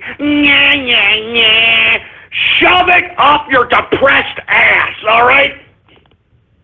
I'm serious. I hate hearing people saying, man, I'm depressed, and don't come up to me for that kind of stuff. I'm serious. Don't come up to me saying, I'm depressed and I don't know. I'm not a very compassionate person when it comes to these types of things. I'm sorry. All right? I'm serious. I'm not joking. So when, you come at me, I'm depressed and me, my, I, I'm not going to be very responsive because you know what? I could be depressed. You know what I'm saying? I mean, let me tell you something, folks. And look, I'm going to get to Radio Graffiti in a second. You know what my parents did to me? They threw me out in the street and said, hey, go make something of yourself, Ghost. There you go. There you go. You're old enough to go out there. Go make something of yourself, boy. And what was I supposed to do? I'll be depressed? Oh, my mommy and my daddy, they just left me. They just threw me out. I don't know what to do. I mean, was I supposed to do that? Huh? Was I supposed to feel sorry for myself? Was I supposed to be like, oh, poor me. Oh, I'm so ashamed. And oh, poor me. No, you know what I did, you sorry sacks of crap? I knew that the world is nothing more than a cruel place. And the only way that you're going to get ahead in life is if you embrace the obstacles and conquer them and overtake them. And not let the obstacles overtake you. And let me tell you something, when you base your whole goddamn life on that premise, you're stronger than anything that you could ever imagine. When you understand that that life is going to kick you in the ass every single day of your life, then you need to realize that you're going to get ready to get up and conquer the son of a bitch. And you're not going to make excuses. You're not going to cry. You're not going to piss and moan. You're not going to call for mommy or daddy, for Christ's sake. And I'm telling you, a lot of your goddamn parents are doing you a disservice by perpetually taking care of your brat asses, man. I wasn't out here, oh, poor me, my mommy, my daddy, they didn't take care of me, they didn't give me my freaking college scholarship, they didn't have a college fund for me, they didn't have a business for me. My parents didn't leave me dick. Do you understand that? But am I sitting here pissing and moaning about it? Am I sitting here saying I'm depressed? No, you know what I did? I looked at myself in the mirror one day and say, listen, what are you going to do, Ghost? What are you going to do? What, are you going to piss and moan? You're going to cry? Hey, you don't get that, Ghost. You understand that? You don't get the parents that are going to sit here and coddle your ass and give you a scholar or a college fund and that are going to go out and give you some business or some nest egg. You don't get that. So stop thinking about it and move forward. I looked at myself in the mirror and said, Ghost, what do you want? What do you want in life? And a long time ago, I said, listen to me, I want to be an independent businessman. I want to be an independent businessman. I don't want to work for anybody because I know how to make money. I know what finance is about. I mean, when I was in school, I wasn't just sitting back, waxing my carrot, partaking in mischief. I was actually going out, I was reading. I was looking at the boob tube. I was absorbing. I learned. I didn't just sit around thinking that I was just going to be mesmerized by entertainment, for Christ's sake. So as I stated, folks, all right, I'm not bitching or complaining. As a matter of fact, I actually think my mom and dad did a pretty good job kicking me out there into the world when I was old enough to go ahead and do so. Because if it hadn't have been for that, I wouldn't be the man I am today.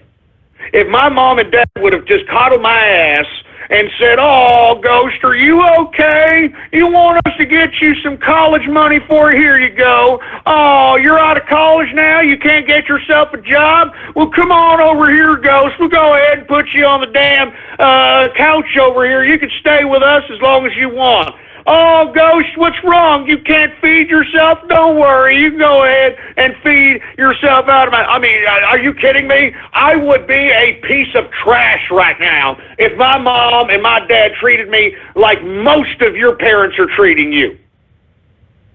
Your parents are giving you a disservice. They're doing you a disservice by spoiling you rotten, and that's why you idiots, with all due respect, are falling back on, "Oh, I'm depressed. I'm not happy. I hate myself." I mean, you're not even paying for anything. You know what I mean? You understand? You're not even paying for garbage. You're not paying for anything. Do you know what it's like? Every month. I mean, I wish that you dumb little brats out there that are so depressed really understood what pressure is, all right?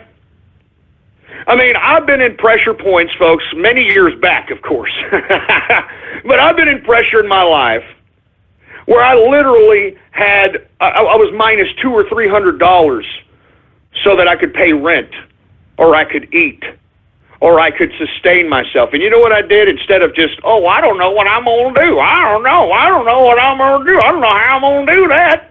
I went out and hustled, baby. Do you understand what I'm saying? I went out and sold things. I went out and see if people wanted work, people needed work, people wanted... I'm not joking, man. I did not accept anything as, "Oh, I guess that's it. Oh, I guess I'm just handed this bad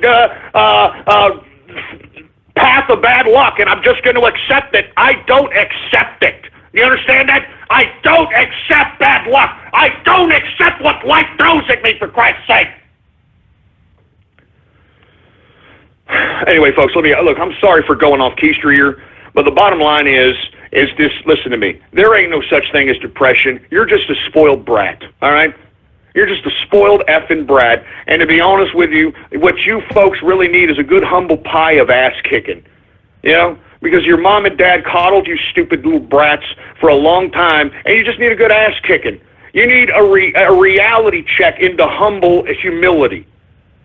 And once you realize that you are nothing more than a speck of sand in a sea of a population of over 7 billion people, and realize that your little stupid problems are insignificant to the world as a whole, for Christ's sake, then you start realizing that, what the hell am I depressed about? I'm just nothing more than a speck of sand in a sea full of 7 billion plus people. I mean, seriously, for you to be depressed, that means that you are special. You know that? That you are special, and for whatever reason, your special ass isn't getting something that you believe that you are entitled to. That's what depression is, folks. That's all it is. Your dumb, stupid, entitled ass believes that you're special, and that you are entitled to something that, I don't know, fate is supposed to give you, people are supposed to give you, society is supposed to give you, your mommy's supposed to give you. I don't know. I don't know who you think is supposed to give you this crap. But I'm sick of it, man. I'm sick of...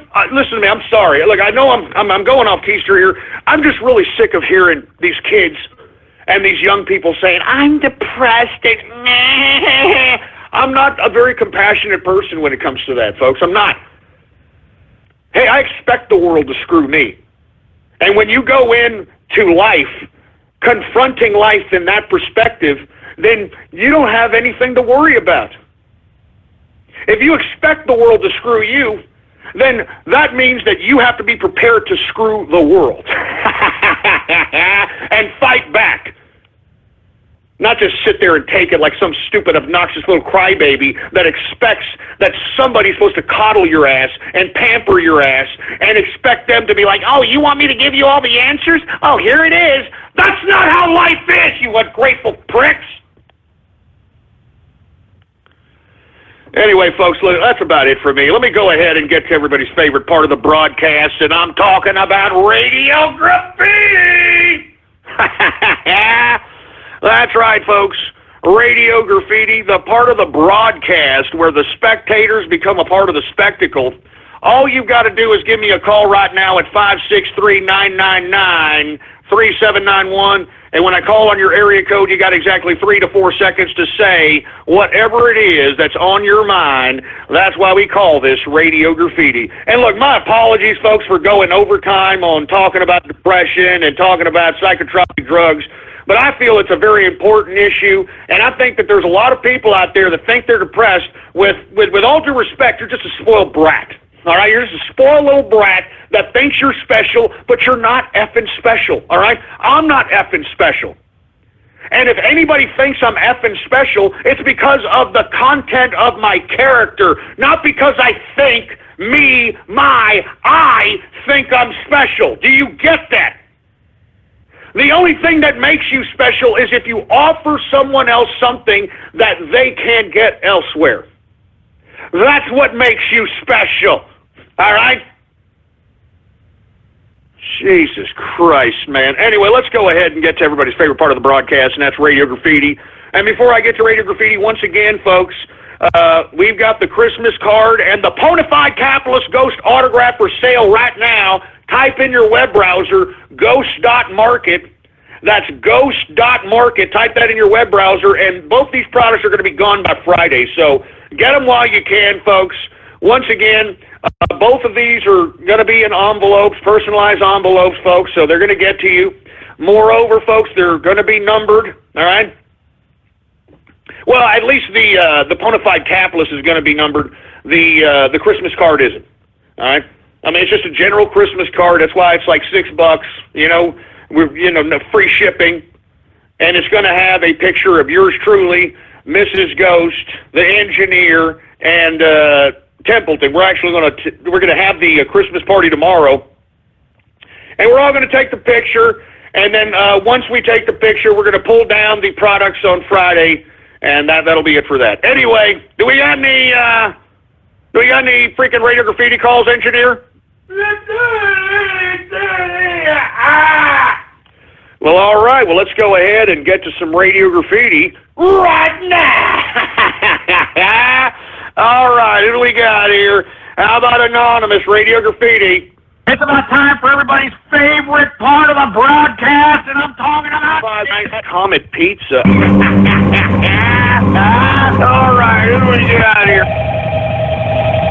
Oh, Jesus Christ. Oh. Shut up. I'm looking out the camera. There it is. A little girl taped down to a table. What was that, like, murder room that you had pictured there? Yeah, no, you son of a bitch. Damn it. I'm telling you, people make me sick. You make me...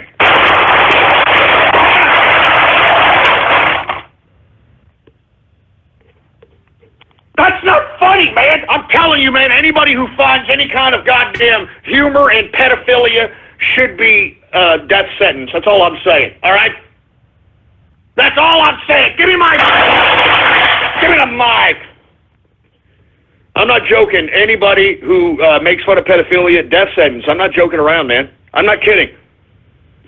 Anybody who partakes in pedophilia, thinks it's funny, thinks it's humorous, thinks it's good to watch, anything of that capacity, death sentence, man. Anonymous, Radio Graffiti. I hate Christmas! I'm the Grinch! I'm the freaking Grinch! Who is this? No! Leave me alone! Just leave me alone! Get away, I'm armed! Get away! Get away! Go away! Go away! Get away! Get away! Get away! Man, that's not funny, man. That's not fun. I would never do something of that nature, and you idiots making these splices about me, I wouldn't be surprised if people actually sit here and try to believe that that's to some capacity true or something. I don't appreciate that one bit, man. I mean, look, whatever. Anonymous, Radio Graffiti. not to be the odds of all you keeping here with you. What a beautiful dream. Oh, Jesus Christ, with this African booty scratcher, shove it up your ass, please, shove it up your ass! Jesus Christ, 706 Radio Graffiti. Hey, Ghost. I'm sorry to interrupt for a second. Are you going to have any regular calls tomorrow? Because I wasn't in it for Radio Graffiti. I had to talk to you about a few things. Oh, yeah, we'll have some regular calls tomorrow. I'll make sure to go ahead and put some calls. I mean, there's just too much stuff to talk about today, man. And we've got a lot of stuff on the agenda, and we got to make sure that these ideas are conveyed and that people can relay those ideas, and that's why we are the new media, folks. We are the new media. So I'll go ahead and make sure to, get some call-in time tomorrow, and, of course, Baller Friday as well. How about 915 Radio Graffiti?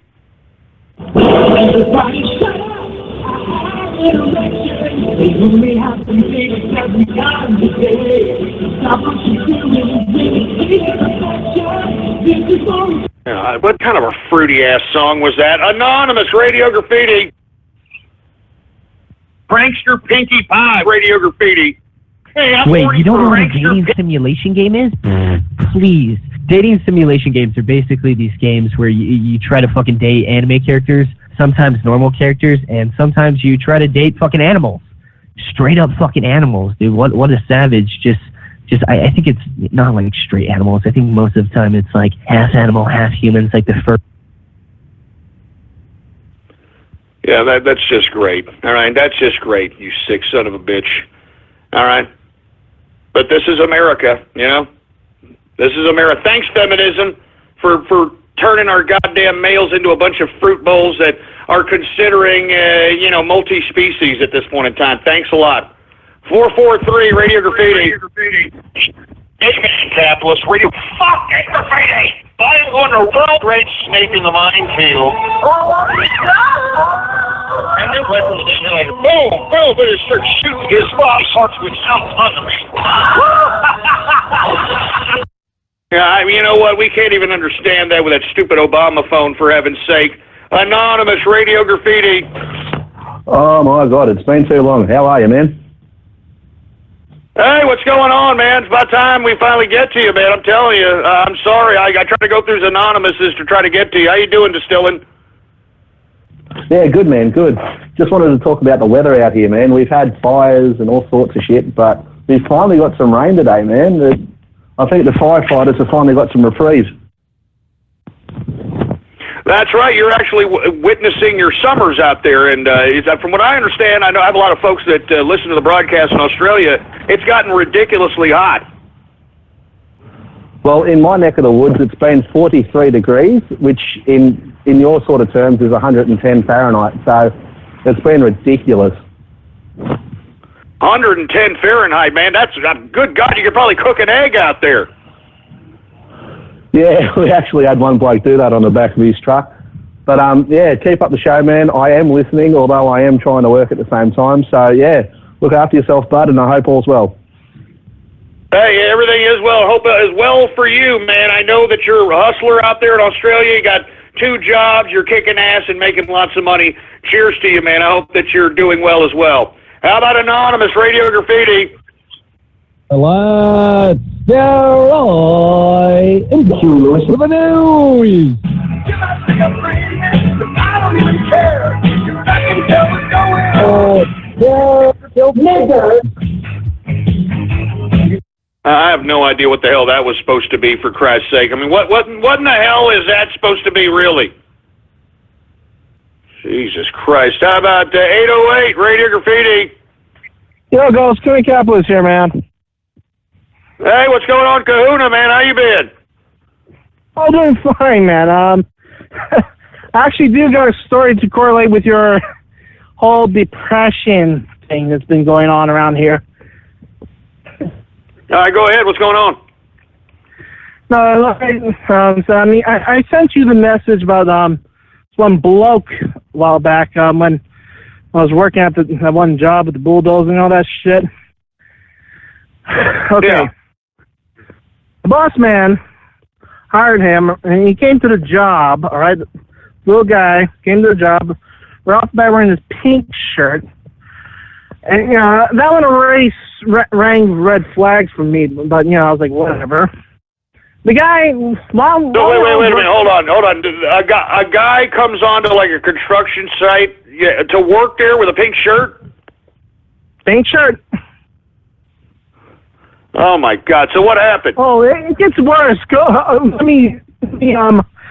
Sorry, but anyway, though, while we're working, the dumbass only did like short stuff and everything, and he's mostly fucking sitting over there with his phone. The boss man, boss is pretty nice at least. He actually told the guy, get back to work. You know what he did?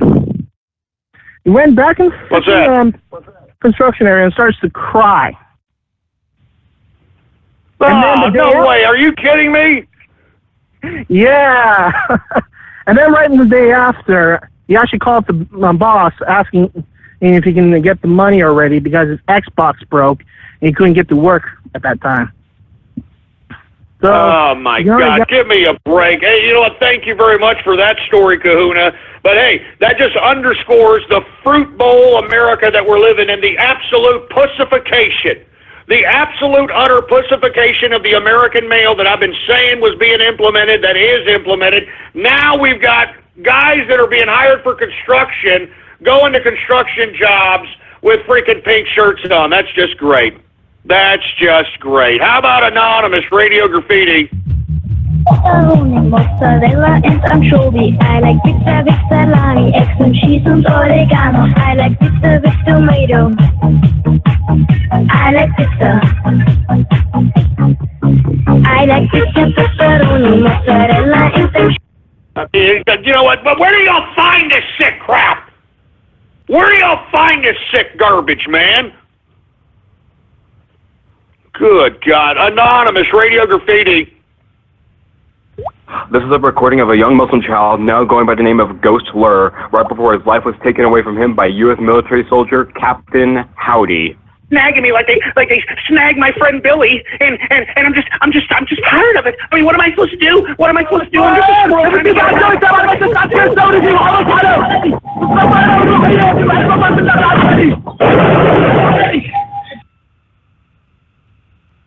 What the hell was that supposed to be? Seriously, what in the blue hell was that supposed to be?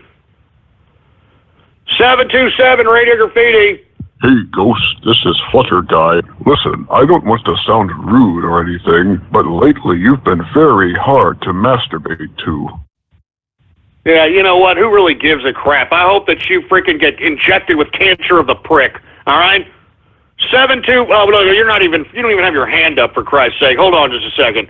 Let me go to somebody who has their hand up. How about Anonymous Radio Graffiti? Prankster Pinkie Pie. No, we're not. You've already been called on. You don't need another freaking go at it, for Christ's sake. Anonymous Radio Graffiti.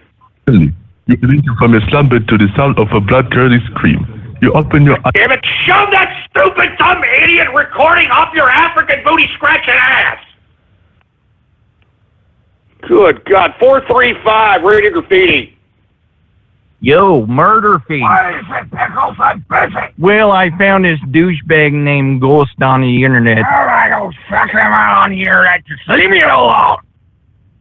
Pickles, let me ask you a question. All right, go ahead. What in the flying is this?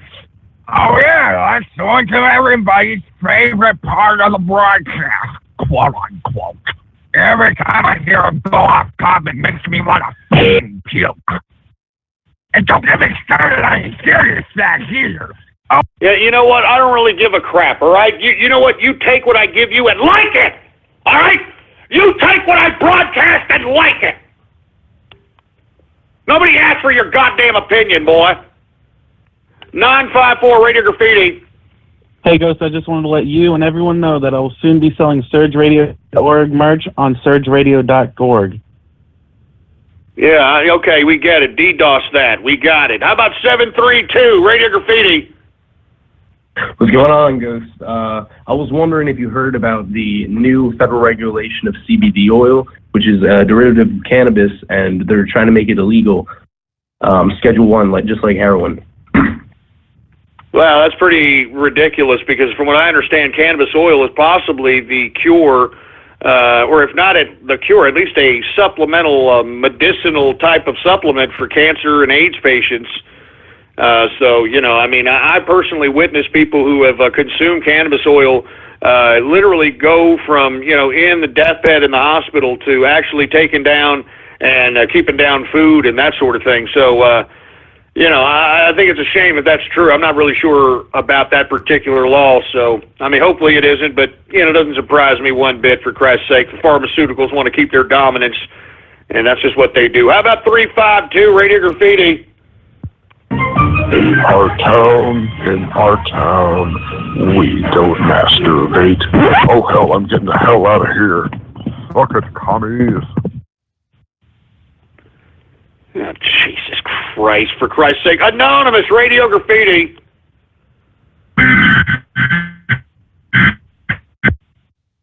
Some of you may have remembered on the 398th episode when a certain collab splice calling for the banning of all bronies in America was stolen. You know, unfortunately, you have a freaking stupid dumbass Obama phone and you can't even freaking get the goddamn voice packets up to the freaking server. Stop trying to call me from a 386SX, all right, boy? Anonymous Radio Graffiti. Listen to me, Chad. You feel lonely and cold. Yeah, you shut up with this idiot, for Christ's sake. How about 210 Radio Graffiti? LeBron James, Allen Iverson. Can I get a shoe named after a white man, please? Stillman. Not in the zebra shirt. Can I get a Bruce Taylor snake out? Can you deal with this bullshit? We can't understand you with your freaking Obama phone, for Christ's sake, man. What the hell's up with all these Obama phones, for Christ's sake? Anonymous Radio Graffiti.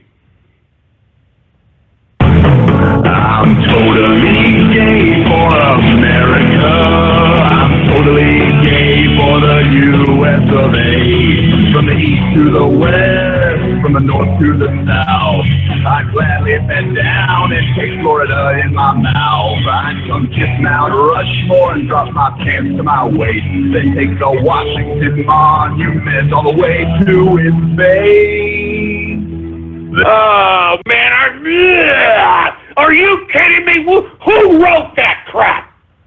Who was the sick, twisted son of a bitch who wrote something like that? Oh, God. Anonymous Radio Damn Graffiti. I was going to give him 30%, but I only gave him 20%. All right? And that's fair, right, engineer? Right? That's fair. Fuck you.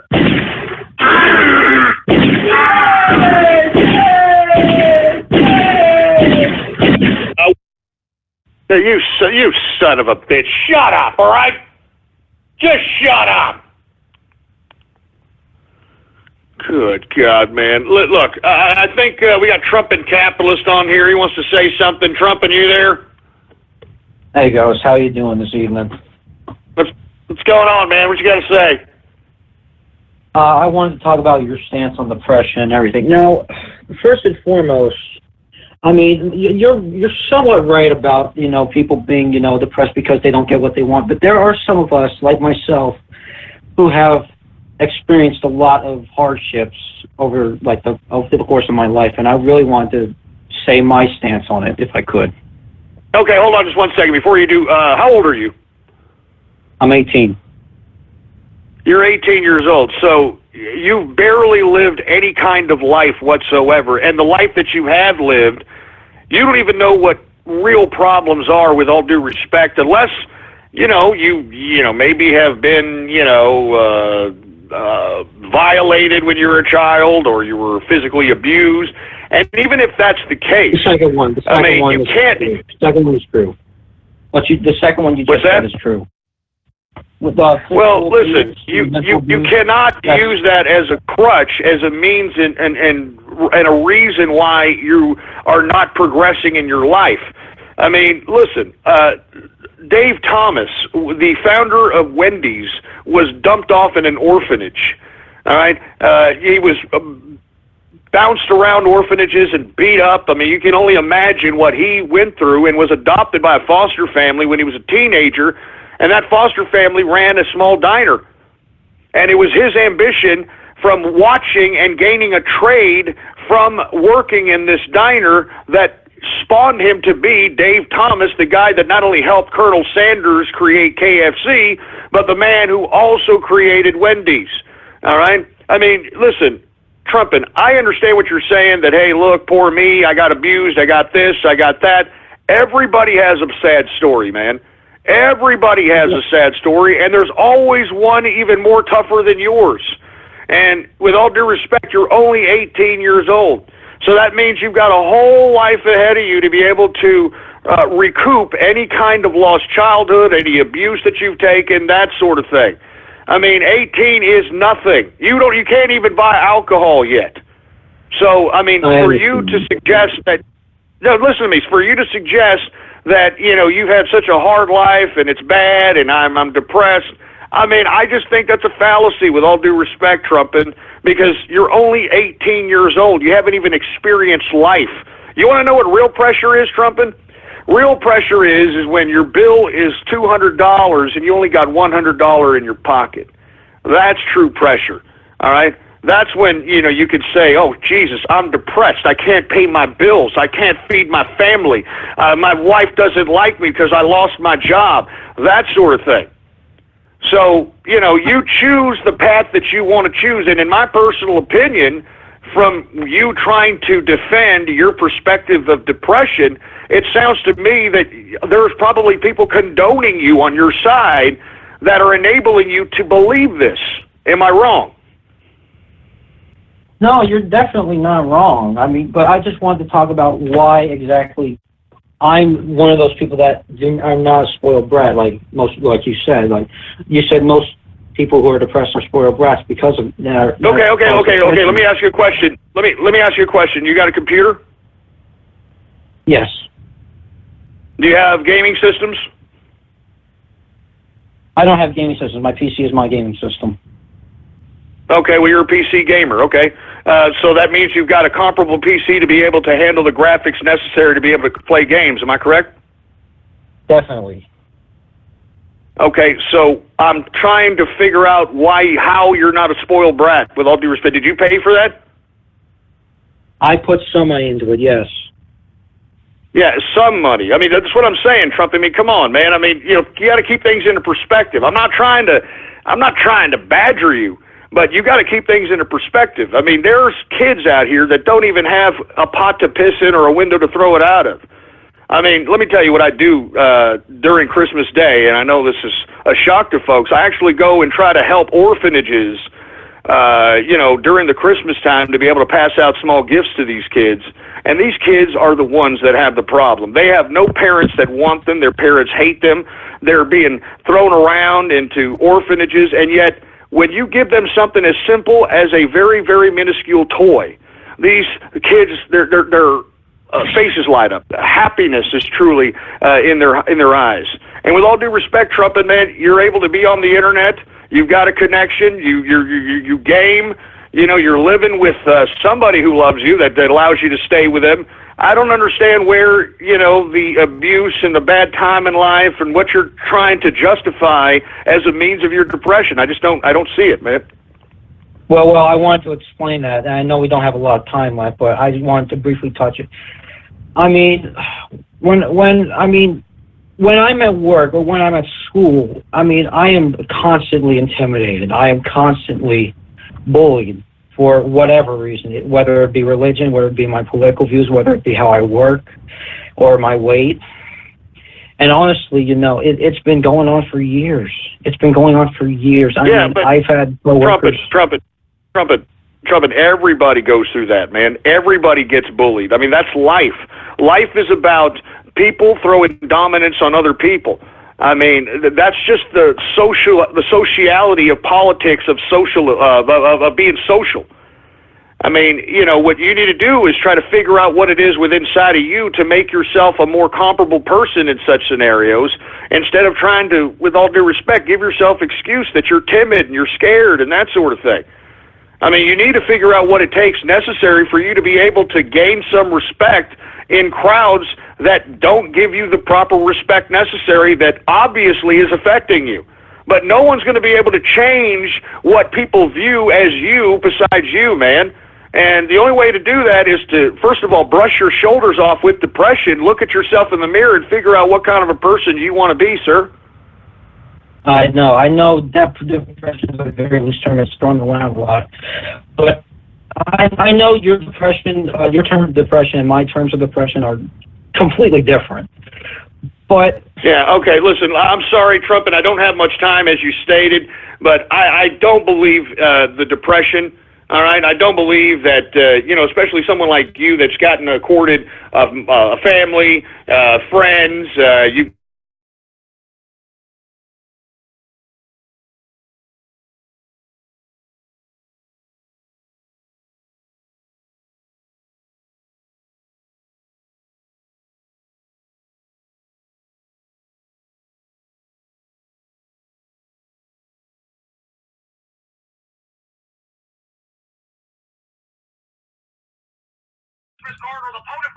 Well, sorry about the little wasted there, guys, but yep, that's pretty much it for the show. Anyways, thank you guys once again for coming out. Make sure to actually follow me on Twitter at the Running Network or Politics Ghost. And make sure to subscribe to the channels as we do the TCR broadcast every day, 4 p.m. Central, 5 p.m. Eastern, 2 p.m. Pacific.